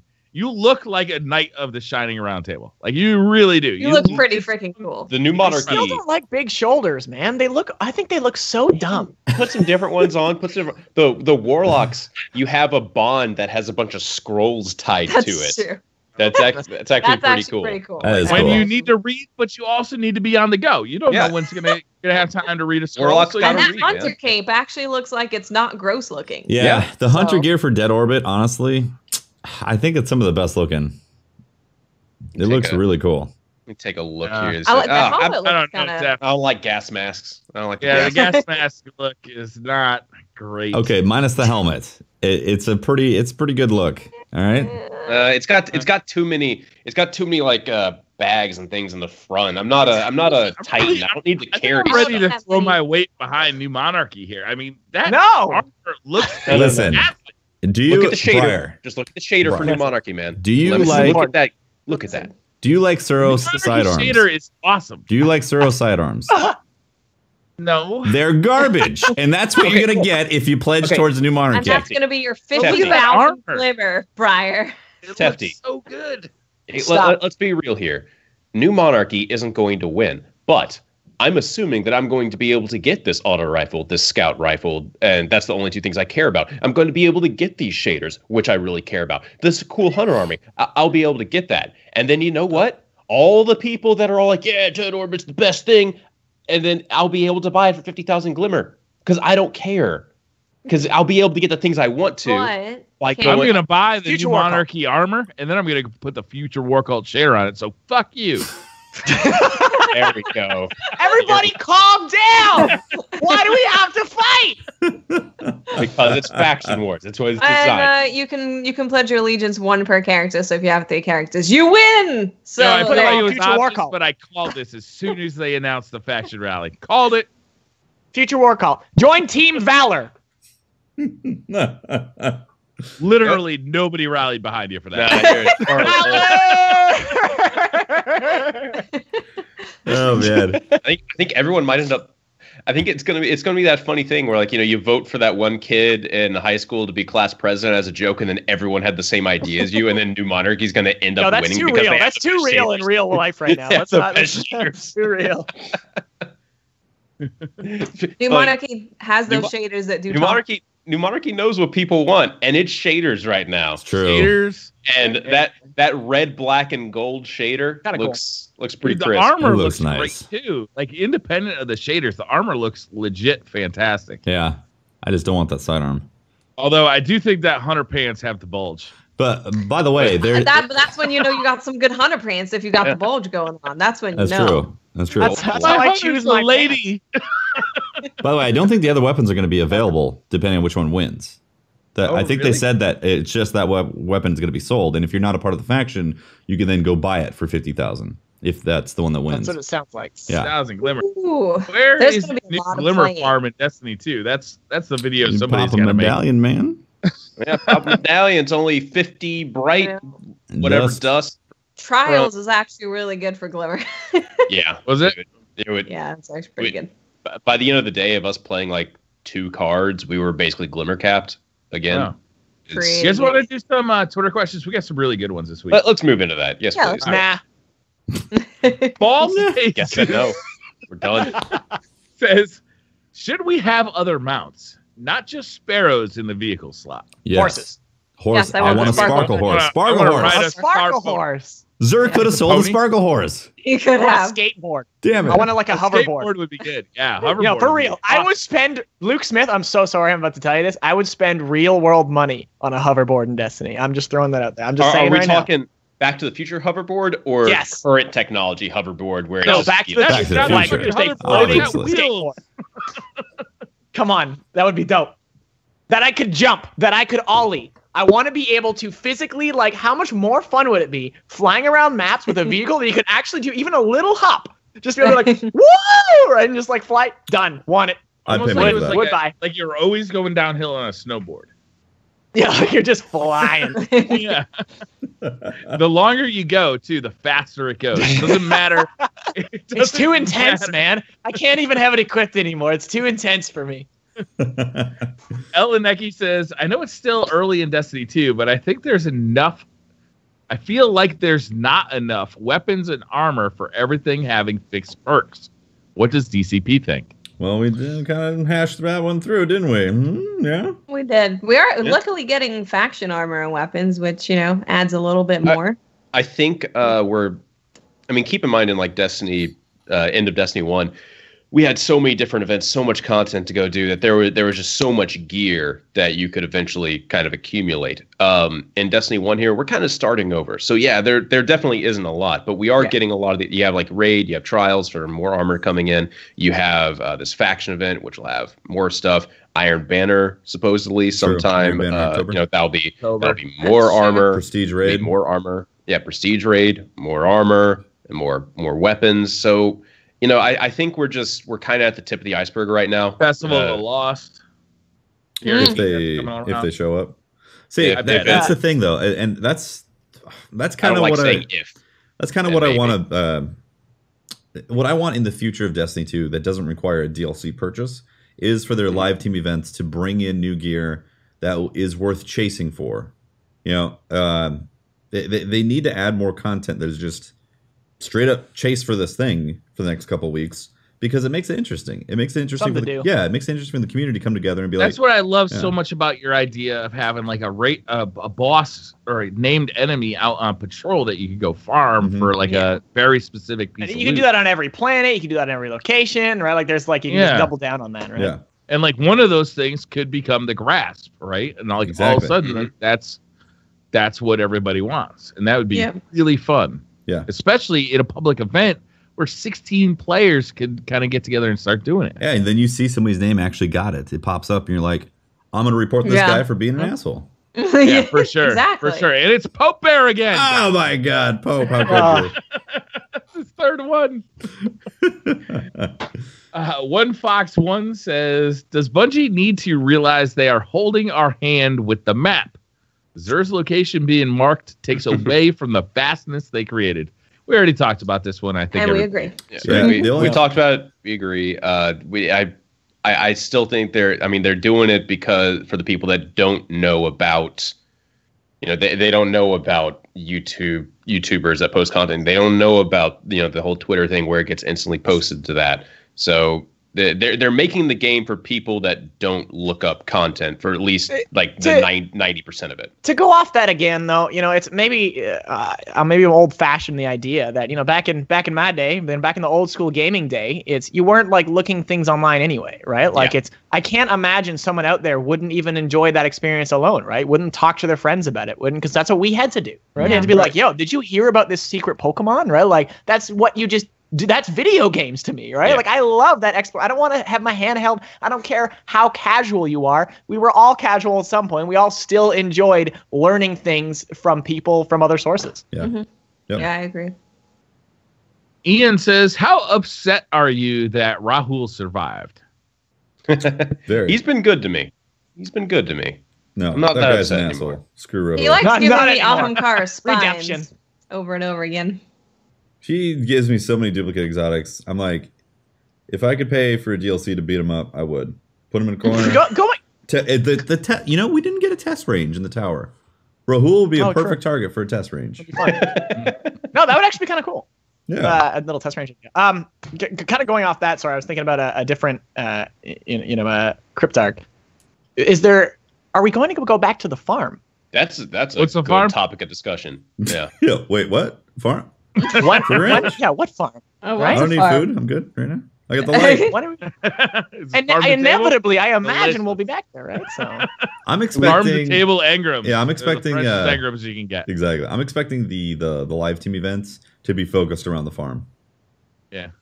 that'd be cool. Yeah, I'll be honest with you. I would have been upset if Rahul was dead. If the Cabal killed Rahul, that would have robbed me of my opportunity to murder that motherfucker myself, and I would have been pissed. I half expected, like, when that thing came down in the cutscene, and it was the speaker in that weird BDSM get up. I was half expecting that to be Rahul. You punch Rahul, punch him, and like engrams pop out, right? Give me more! Give me more! It's Rahul wearing a that would be speaker's pretty cool Halloween side mask. Gall's Nitro pissed Jr. about says- the legendaries turning to blues. That's really why Gall came. Yeah. That's really why Gall came over here. I feel like progression is so fast in Destiny 2 that it's going to hurt the life of the game. Subclasses level very fast and no leveling weapons. Right. I feel like it hurts the overall. Again, this is my thing about us being the frontiers people discovering the end game. Sticks in the water. The sticks in the water. Letting people know that, yes, it is, if they don't add stuff in October and November, that is going to, keep it going. Like, this is, like, I like what they set out. I think it's a good place to start with, but they have to add stuff now. Like, they can't be like, all right, we've been working on stuff, and then 2 months later be like, we're going to show you something, and then another month later be like, it's almost ready. Like, they have to be very on top of it, and they got to give us stuff. And it's starting with the faction rally, but they can't stop there. They got to be on top of it. Right. I mean, we know there are events planned in the upcoming weeks. We know about the faction rally. We know about the prestige mode raid. We know that what is it? Iron Banner's coming around soon.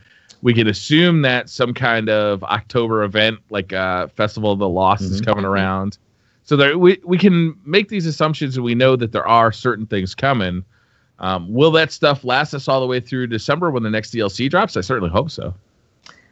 I hope so. I hope so as well. I wonder if they're going to do that map thing for every week, where they told us week 1 through 4 what we could expect. I like that. It was nice, although it was wrong. It was. Oh, we didn't. It was a little wrong. I feel like the weekly reset didn't go as expected. This reset was a mess. You know what? We didn't talk about the Prestige Nightfall being completely broken. Oh my God, no. Oh, everything's broken. You literally can't progress, or apparently people said that they have been able to progress in it, but it's Here's like what really. I heard. If you actually go to the spots that they physically spawn, if you know where they are, supposedly it'll trigger. Huh. Supposedly. Really? I haven't tested this. Wait, what's this? Explain this. I haven't heard this one. So the Prestige Nightfall this week, it's the one on Nessus where you have it's not Inverted Spire, the one where you have to like protect the failsafe. Yeah. And there's that section where you have to kind of run through these giant pillars of light. It happens in the first loading zone for it, and then it happens again later on. The only problem is it doesn't spawn in that zone. That zone. Nothing spawns in.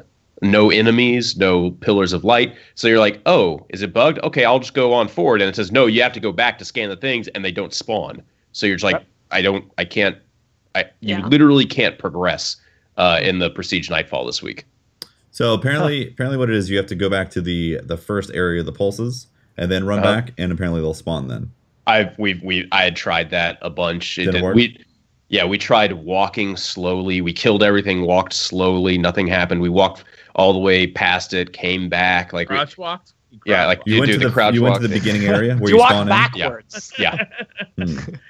Yeah, Did you walk with a hunter sword? That's it. That's it. Yep. Yeah. It's broke. Yeah, there's some weird stuff. Like there was a bunch of weird stuff. Trials was still up. Yep. Trials up for a while. Yeah. Is it the what is it called? The thing was at Nessus and not IO. It's supposed to be. It was supposed to be IO, and now it's Titan. And it's on Titan. Titan, that's right. Flashpoint. Christian Ovando said, "What's your go-to Crucible setup right now? I'm loving Striker, Scathelock, Tome Patrol, Wardif Coil, and Actium War Rig. Wipe the team in Trials with the Coil." I bet you did. That thing's fun. Sounds like a thing that could happen. That thing's fun if they're all grouped up. I've been using Better Devils and Call to Serve as my primary, and then a lot of Uriel's Gift, Last Hope, and then I've been doing a lot of like weapon reviews, so I haven't really settled on a loadout quite yet for everything.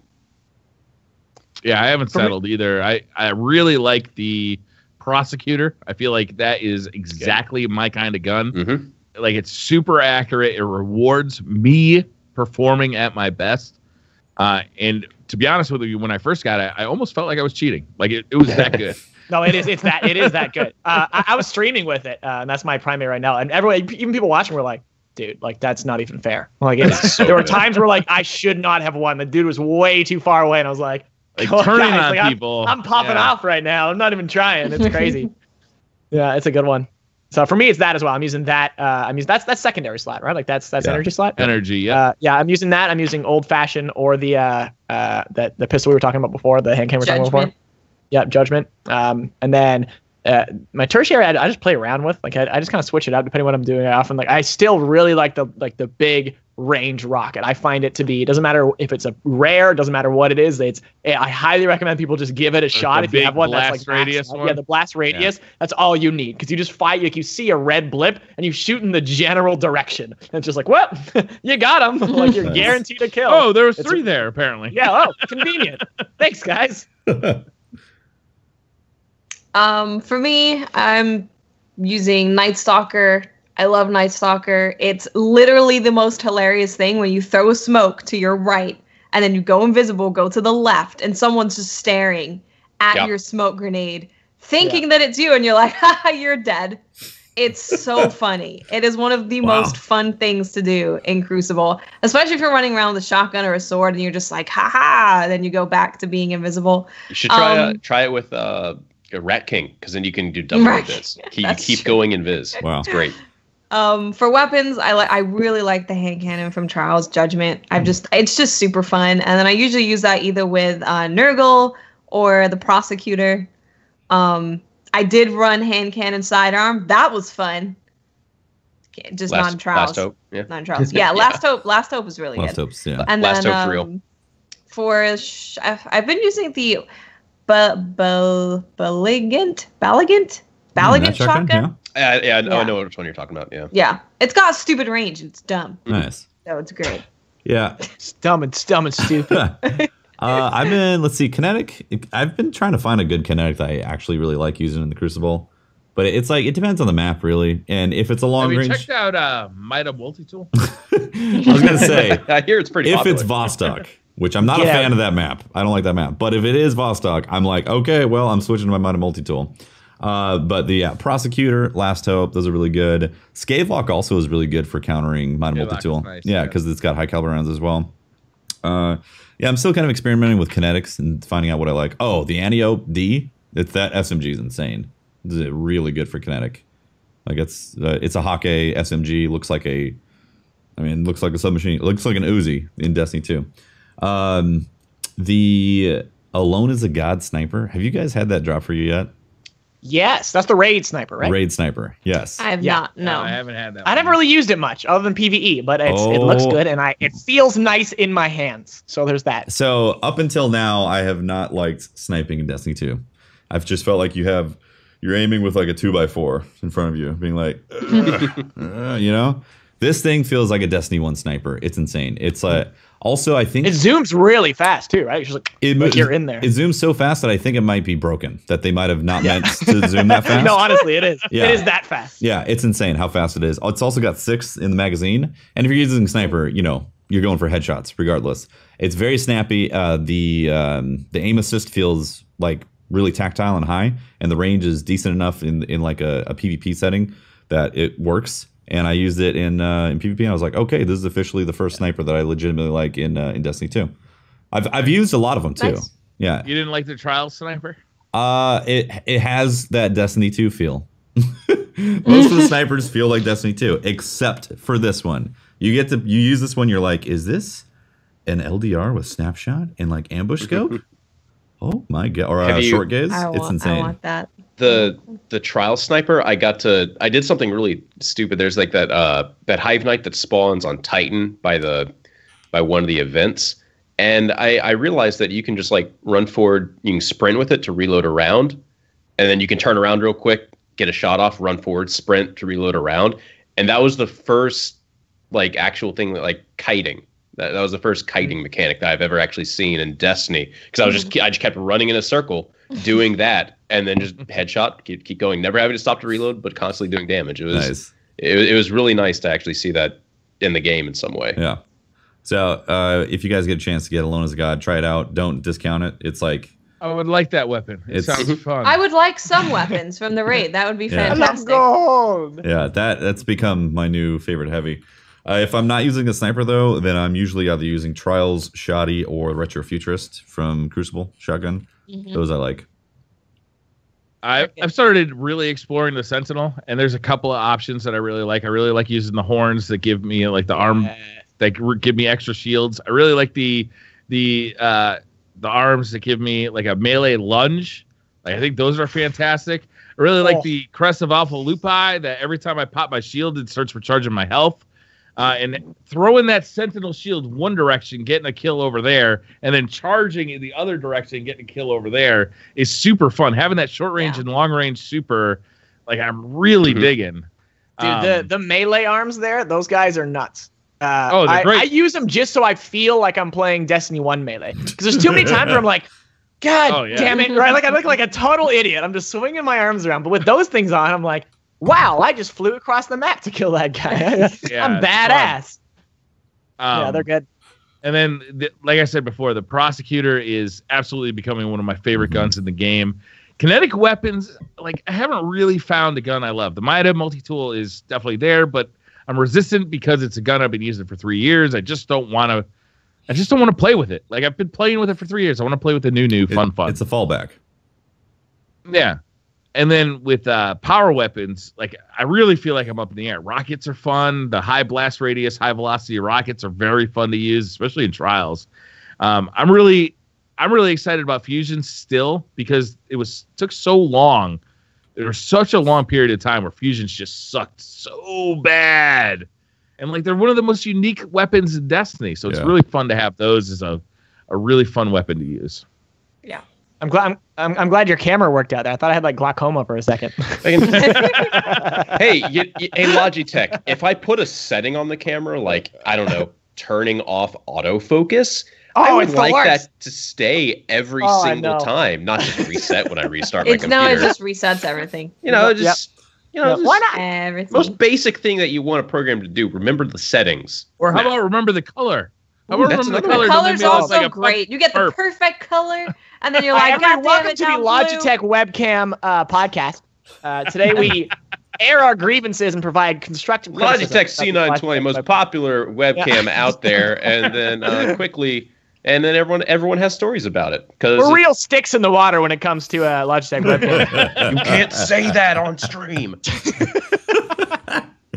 Christian Ovando. Oh, sorry, I just read that one. The Effin Monkey says, "Have you found a class you like better in Destiny 2 than Destiny 1? Yeah. What's your favorite planet to just chill on? Have you found a class you like better in Destiny 2 than Destiny 1? Voidwalker with like Devour? Yeah, Voidwalker is definitely that class. Come on. Holy crap, it's so good.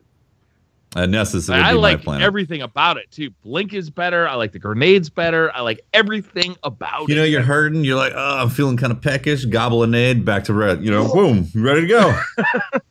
As a Titan, I kind of like all of them. I'm going to be honest. For different situations, I have fun with all of them. I think that's a testament to Bungie.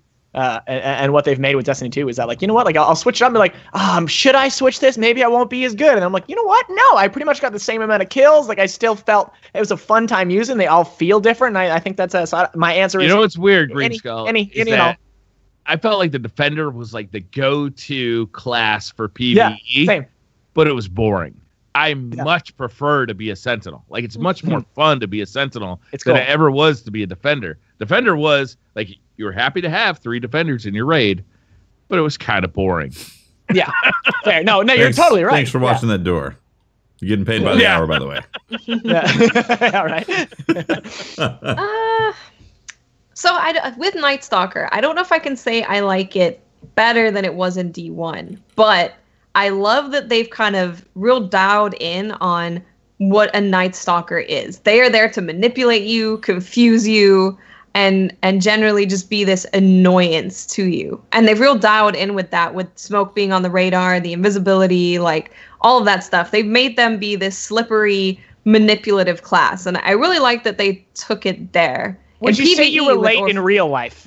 Yeah, totally. This is me. Confusing and annoying. Yeah, that's me. Confusing and annoying. But also with Orpheus rig in PvE, like you just have your super all the time, which is pretty cool. That is nice. So that's really nice. Yeah. Yeah. Regarding location, though, I actually think it's a really good question. Like, which location, when you're just hanging out, like, which do you prefer?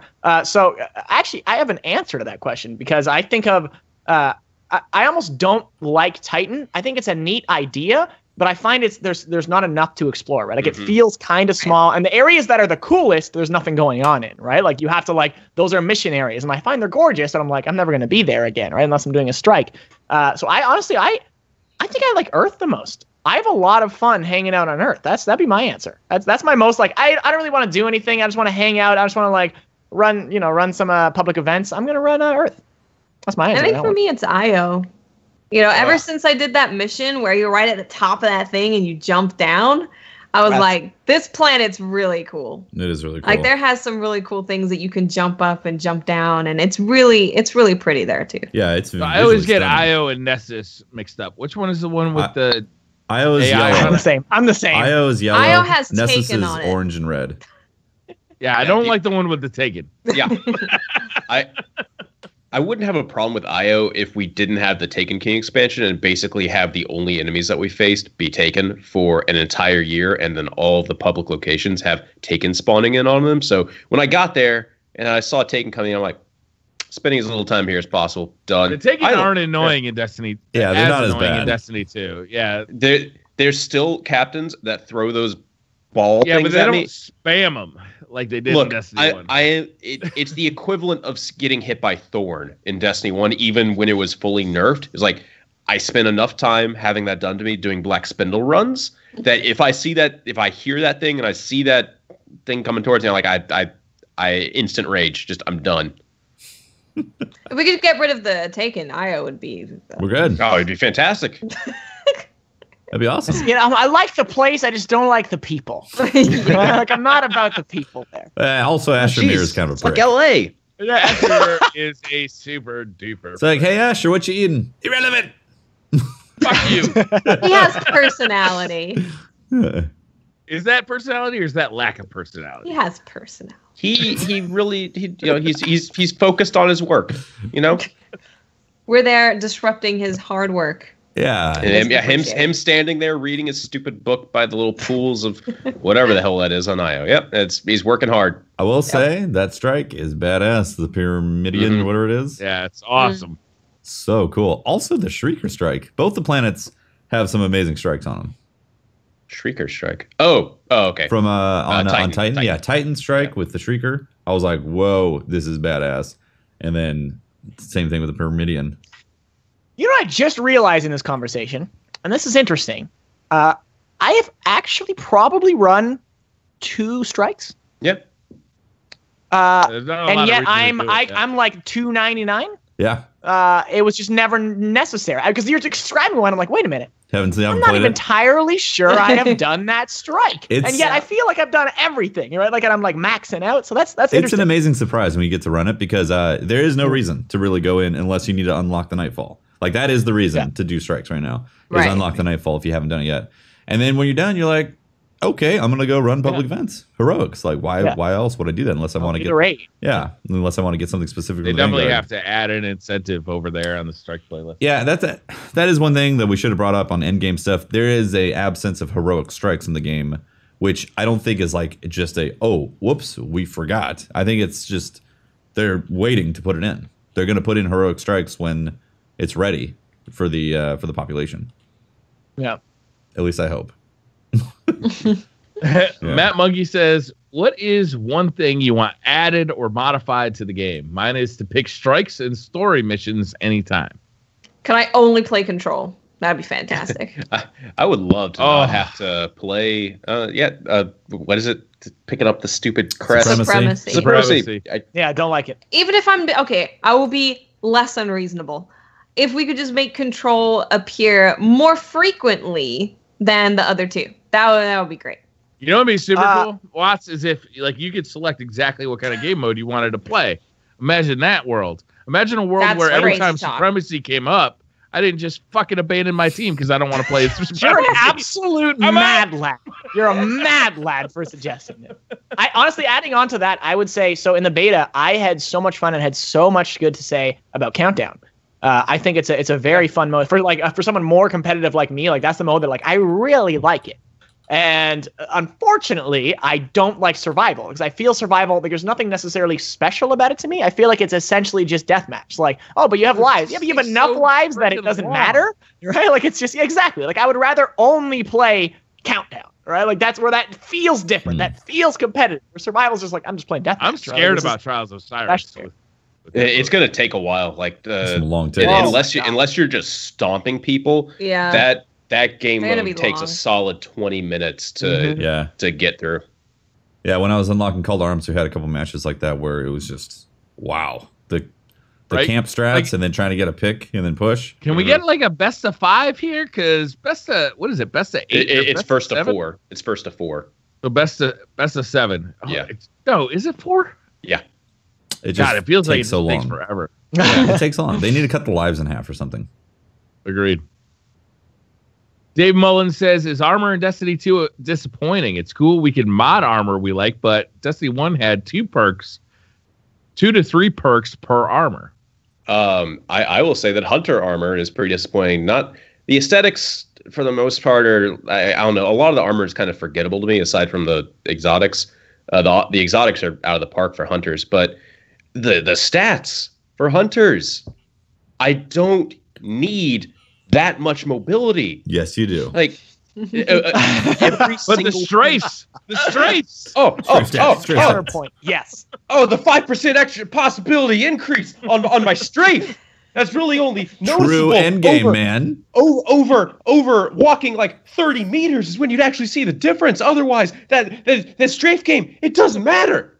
Man, mobility, such a good stat. Increase the height of your base jump, but not your actual jump ability.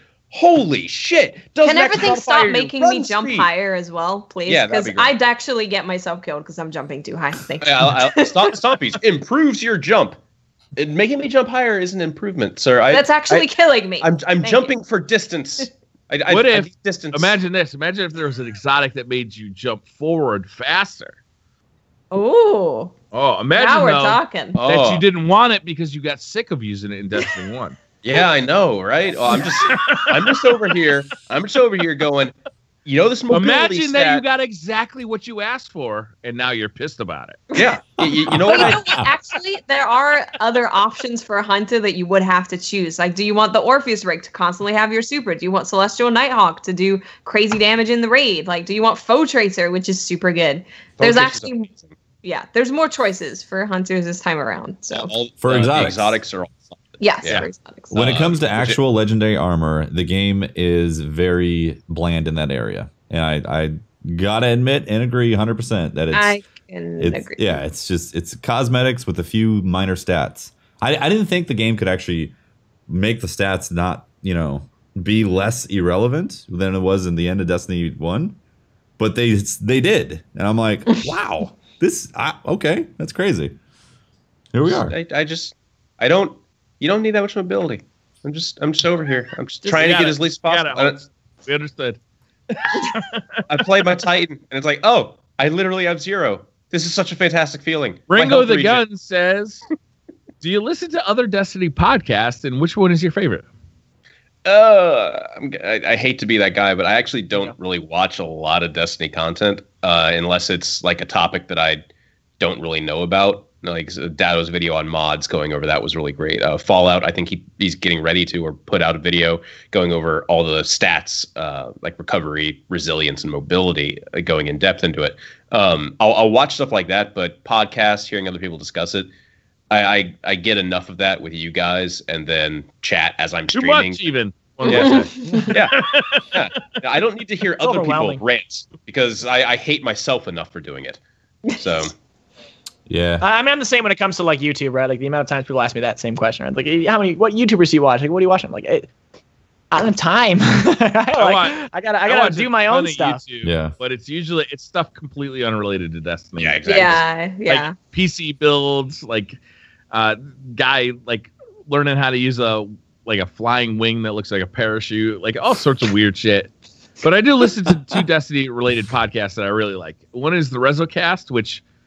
The gall of these motherfuckers who record on the same exact night as us. Oh. Absurd. But I really like their podcast. And I'd still do like Guardian Radio. Guardian Radio, the first Destiny podcast. I still really enjoy it. I really like those guys. I got a chance to meet those guys down at GuardianCon, thank you. And it was really fun to meet them because I've been listening to them for over 3 years. Nice.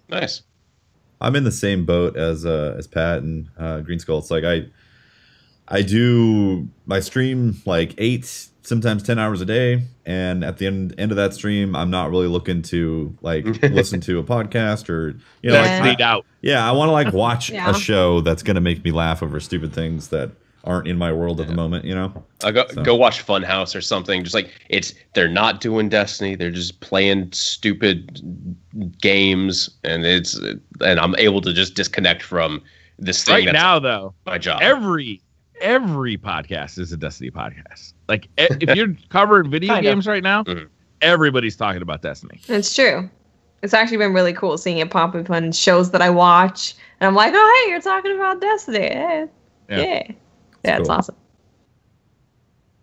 Mix does #Destiny2 says, which class ability is the best and why is it Arc Buddy? Oh yeah, well, Arc Buddy's so good, it's unbelievable. it is Arc Buddy. Arc Buddy's the Arc new Buddy. Defender. It's like you're always happy to see an Arc Buddy Oh yeah. around. Like, oh, you're an Arc Buddy? Glad to have you. Yeah. I mean, yeah. Yep. All right. Moving on. Yep. Toffer says, do you guys think that hand cannons need a buff? Right now, it feels like they're outmatched by SMGs and ARs, which are way easier to use. You got to try the old fashioned. A lot of them. I'll feel try out an a old little- fashioned anytime. You offer? Huh? After hours. The I can make a good podcast. old fashioned. What? It's going to be different on PC. Hand cannons are It going to is feel gonna different be on PC. Definitely. Even with a controller on PC, they felt better than they do on a console. Yeah. It's like They the feel aim assist. clunky.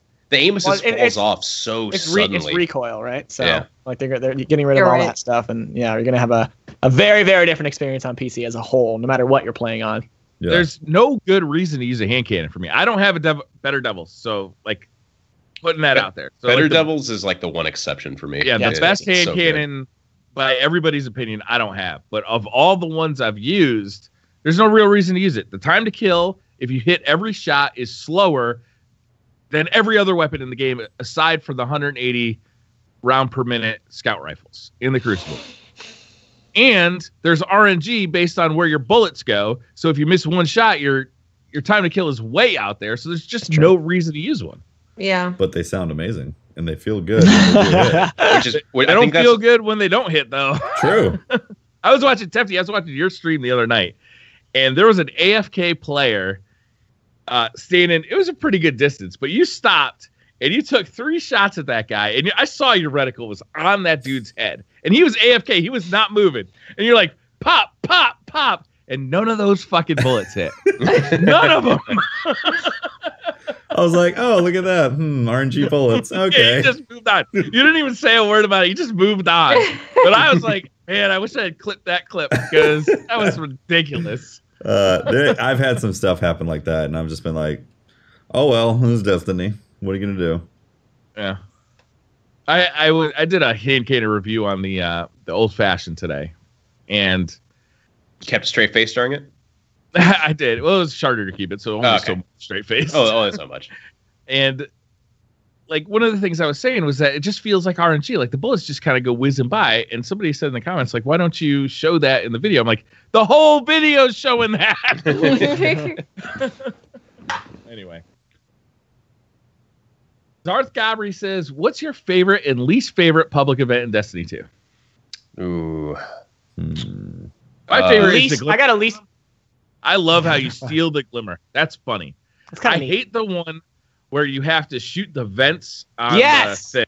That is my least favorite. Oh wait, Yes. the Taken one might be my least favorite. The Taken one's my least favorite because all the blueberries, they run into don't the know what blight to do. and kill the blight. You're like, no, do you see what I'm shooting at? You see what every other person is shooting at? You ruined it. You ruined it. Fair. You go sit there. Yeah. I'm going to rub your nose in it. Look what you did. I keep jumping in front of them, trying to stop the Stop. bullets and Please like stop. shooting their face. Like, I need text chat, please. Yeah, fair. Tied between those. I think my favorite's the Hive one on Titan. The Where you opera. go That's a in good and one. you stand on the Yeah. plates. I like to call that one. Because it's always just like Hard. people using a billion supers. I'm going like 5 frames per second when that's happening. It's just a great mess of chaos. I like it. I like to call that one the night at the opera because you like everybody gets ready to go into the opera theater, be like, oh, we're gonna see a show, you know, rally the pole. We're here to see the show. Then you go in and they start screaming at you. It's great. And you put your sticks in And the they water. start screaming at you. Love it. And Those and are then my your favorite frames. alpha shows. And your frames just become non-existent. Yes. You should play an Xbox. Oh, I've seen the horror Behind stories. the church. Behind the church, great spot. Unbelievable how bad the frames Great are. spot. Like I've It's noticed. like 10 frames. Yeah, it goes. I swear, it's like 10 or less where you're experiencing slow motion or single digit frames. I couldn't. What you can use a strike or super in that, and you're actually like this. I'm like, there's no way right now. Like the whole game slows down. It's insane. I started leveling up an Xbox character last night, and I had heard that Xbox had some frame dips. I was like, well, you know, it's probably some stuff that we got on PS4, or I've been on the PS4 Pro, so I've noticed, you know, some hiccups here and there, but nothing where it was like, what? And then you're playing at 1080p on the PS4 1080p. Yes, Pro. absolutely. And then when I saw that, I could not believe it. I was like, whoa. It's insane. This is, yeah. Not You're going to buy an Xbox One X? No. At least not at launch. Probably down the road I will, but not right away. When that shit hits $100, I'm all over it. $100. 10 years from now? Destiny 3 is going to be out. Garrett says, do you guys like flashpoints? Rewards are great, but I think they could have been more interesting and different from regular patrol. Agreed. Okay, so this is, I didn't bring this up when we were talking about endgame. Flashpoints should make lost sectors heroic. Wouldn't that be badass? That'd be really cool. I like that idea. Heroic lost like sectors that again tie to loot that is only specific to like that lost sector or something. Like That'd be awesome. These are some end game opportunities. They're just not here yet that hopefully show up down the road. Because why go to lost sector right now? I'm waiting for the public event to start. Waiting for the public event. I was under the impression that Flashpoint would be different. You know, there'd be something different about running patrols. It doesn't feel any different. There's one extra dude or robot or something that shows up in the public. You remember the War Beast? That would like the Hound would show up. You're like, oh, it's the Hound. Yeah. That's because of the Flashpoint. Oh, okay. If you go to Titan and then do the one that's like directly ahead of you, there will be a really big Mega shank, like Mega shank that'll spawn. And is there only like, two fast travel points on Titan? Is that just me? No, that's there is only two. It's that small. Those guys should drop specific loot. That's what I'm saying. Flashpoint guys, right? That's what I'm saying. Like they're named something specific. It should be on the screen. They're only there during Flashpoint. Yep. So and so showed up. You kill them. You get a chance at there's that golden War Beast was hard to kill too. The Hound. He had a ton of health. Yeah. He was no joke. Nicholas Diaz says, what's your opinion on planetary chests not giving us loot sometimes? Yeah. Pointless farming tokens and planetary materials. I'm pretty sure that's a bug that they're aware of because it's is it all a bug over Reddit. Or is it a cooldown? I don't know. Like that's the thing is it's a thing that they're probably aware of in some form or fashion. But you think you would be rewarded for opening up the chest? No, but for exploring and getting materials and getting chests. And it's really arbitrary. I think it affects caged chests too. I swear it does. Yeah, I think it does. I think only 2 of my chests this week gave me loot, which is really disappointing. Like it feels like there's a cooldown on those chests, and like it probably pays is. to like go hang out at the tower or something for a bit before you go to the next chest. It sucks. Fix that. We don't like it. Fix it. Were like symbols that are maybe emoji, maybe Japanese. I don't know. Says is HC the reason that Mida is stronger than any other scout rifle right now? High caliber rounds is the reason Mida and Uriels are some of the top weapons. Having an extra flinch modifier get added in will make if you're using the prosecutor and I'm using Uriels, 9 times out of 10 I'm going to win, even if you get the first hit off, because I will cause you to flinch more. That's just straight. That's why. Yeah, high caliber rounds, flinch. How many more questions we got, Briar? A lot. You want to start? You want to go into like kind of fast mode here? Let's go into fast mode. I don't want to take too much of Greenskull's time. Doughboy says vault space questions always get on, right? How full are your vaults? Do we need more or no with the set rolled weapons? It's getting pretty full because mods. Yeah. And sparrows, and like I'm going to put sparrows and ships and stuff in there because it's not, you don't have the kiosk for it anymore. Yeah, I'm approaching 90% full on my vault. Mm-hmm. Yeah, wow. Pretty full. Really? Yeah. Only like 50% full. I feel lucky right now. Yeah. I'm keeping a lot of the legendary weapons too, just so I can like have them for one review and then dismantle them. There's so many that I haven't even touched yet that I've done. Keith Root says, what do you guys think of all the old exotics they brought forward? Kind of disappointing, especially things like Mida. I do like some of the changes to some of the other ones, like the Lucky Raspberry chest for hunters. It has a nice little tweak on it now, where cool, like it'll possibly give you your grenade back. Yeah, no, I like a lot. I like a lot of the changes to some of them. Other ones were like, did we really need to bring Hardlight back and then still keep its recoil? Right. Bad? Yeah. 1,000% though. Even with the ones I like, I'd rather see them get new models in game and new descriptions, like new lore. Like 100%. Like, get rid of the old, man. We played 3 years of Destiny 1. We want new stuff. We don't want the old stuff back. And then they said all of our stuff was gone by breaking the tower. Yeah. Fair. Mega Blunkett says, do you think Bungie should publicly address the cabbage beetle contacting Destiny server errors as for many, it's a frustrating experience? I actually don't know about this Yeah, I one. don't know about this either. I don't really know. I have gotten a lot of errors. Okay. And I'm usually not getting all these errors in Destiny 1, but I've gotten kicked out of trials games with, one error or another, and you get the loss. I've gotten kicked out of a raid. We got kicked out of raid. Ooh. The raid with an error. I've gotten kicked out of strikes. I've seen a lot of errors. Like I just gotten booted. It's weird. I usually get weaseled, and I haven't been getting any weasels. I haven't had that many errors either. Yeah. Yeah, I've been lucky. Thuggy says, what do you think happens to the Leviathan after we beat the raid? Is it just floating in space?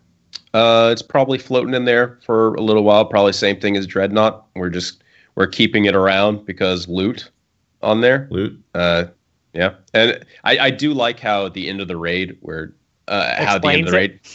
Yeah. Well, they made it canon to run the raid every single week. Yeah, I agree. It's pretty great. Got more of these to defeat. Apparently, I don't know if you guys know this, but the lore behind it is that the Cal sends the Leviathan to test a civilization to say, send your best warriors and show us what you got. Yeah, show me what you and got. If you beat it, then he doesn't eat your world. But if your best warriors lose, then they eat the world and you're dead. It is a show That's me fair. what you got. That's fair. I was like, that's literally show me what you got. Yeah. And then he invites them to become, part of the Empire. After being That's a pretty good strategy to grow your empire strong. Yeah. Get rid of the weak, get all the strong on your side. literally eat the planet. Yeah, there you go. All right, we're going to skip like 3 pages of questions here and just get to the fun stuff at the end. Okay. Alex McDermott says, socks and sandals or Crocs? What's worse? Socks and sandals are worse. Crocs have practical uses. For instance, nurses and stuff use Crocs. Like I've seen that a lot. Socks and sandals is unacceptable, and you should be ashamed. The worst offender. Socks and Crocs. Ooh. Oh yeah. Well, but again, like a nurse, like you can get away with that. Like there are options. There are no practical reasons for socks and sandals that you couldn't solve with an alternative. What if I really want to make you angry? Is that a viable reason? Get out. Question answered. Unfortunately, I think I'm the only father here, so my only answer to this is fuck you. Why are you judging me? Giftia says, who is the snack dad of DCP? Pope. What is a snack dad? Can somebody explain this to me? It's from a Reddit post. I don't remember what the context was for it, but it was like an instant meme. So what is a snack dad? I don't remember. So how are you going to say it's Pope? Isn't that what you're supposed to do with all memes? Not really fully understand it and just apply it to things? Pope. All right, fuck it, it's Pope. Either you understand or you don't understand. All right. Hunter Lucas says, how many balls could Gauls Cabal haul if Gauls Cabal could haul balls? 12.5. Next question. Good answer. Yeah, all answers must be formed in the repeat of the question. What is 12.5? Next question. Octavius Lord says, do you apply soap before washing your hands or while you're washing your hands? What? Depends. If my hands are already grimy, soap, then water, then soap. If my hands... Wait, what? Yeah. Soap, then water, then soap? Yeah. Double soap. So you're just washing the soap But what about do you final water again, or you just leave soap on your hands? No, then you go back into the water. Oh, well, you didn't say that the first you time didn't say around. the final water. That would be soap water. Yeah, okay, my bad. Is it because your No, first it's soap, water, your first soap soap, is like hardly then any? water. It's like a small application. Yeah, it's like just a I little have bit to questions. like get the grime kind of coalesced into certain parts instead of it being spread But without everywhere. the water, you're not activating the soap. Well, if it's You gotta really do water, then no, soap. it's really liquidy You soap. can do soap then water. It's possible Well, are to you get guys it using foamy. like That's what liquid soap that's what I like do. savages? You gotta use a bar of lava soap. No, I don't Otherwise, use a you're not bar of cleaning soap. anything. Bar is terrible hygienically. That's really hell no way. A better question: do you put your toothbrush under water before you put toothpaste on it? Of course. Before. Yes, absolutely. What? I go in dry. No, just Why? Your No, toothbrush wait. never touches For water clarifi- before it goes in your No. mouth. For Correct. clarification. Right. Toothpaste then water. Like it goes under, but you phrased it as water before toothpaste. Which no. to me is a little- I just toothpaste toothbrush, then water. Yeah, hell yeah. You gotta toothbrush. like activate the toothpaste. Toothbrush, toothpaste, mouth. Wow. Savage. Oh, It's like so. What toothpaste? It's so gritty. You need the yeah, I use lubrication. the most basic. Are you in like the toothpaste, too. 1800s or something, Holt? Are you living like in a tent? Never had Your it. Never had a toothbrush is cavity. Never had a cavity. Put stick in the I've water, never you had pull it out, problem. you put the toothpaste, you gross it.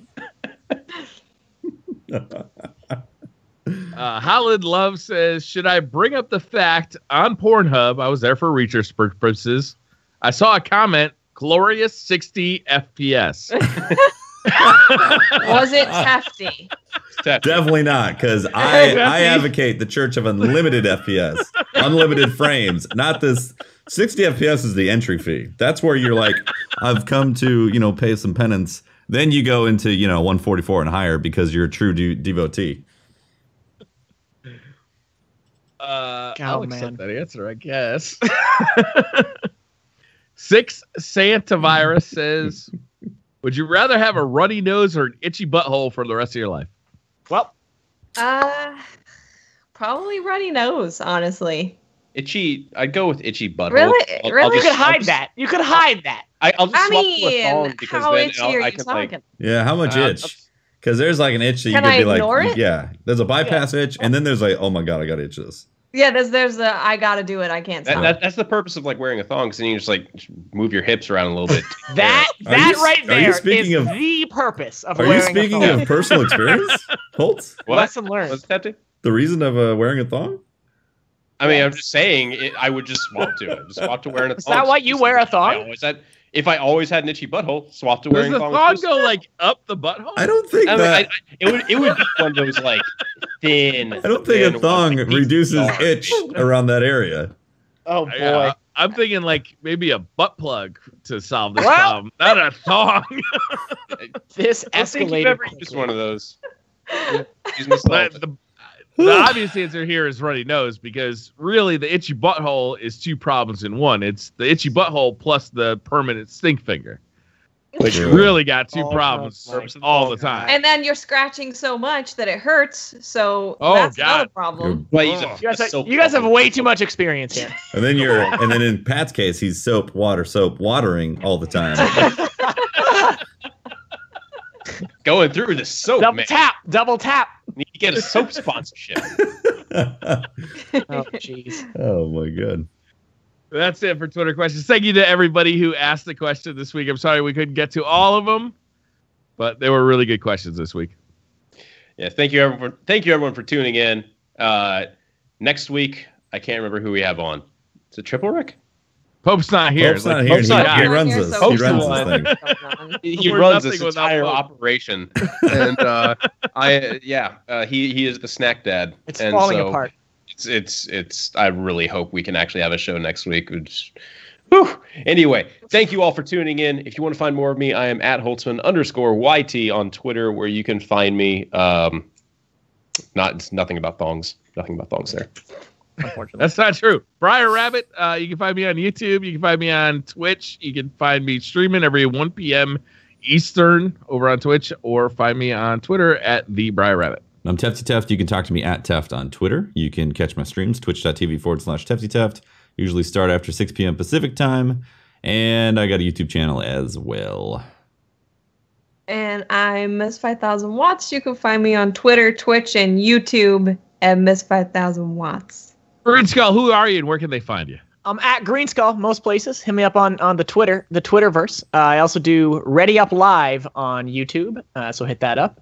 See all my crazy content. It's something. It's a lot less butthole talk.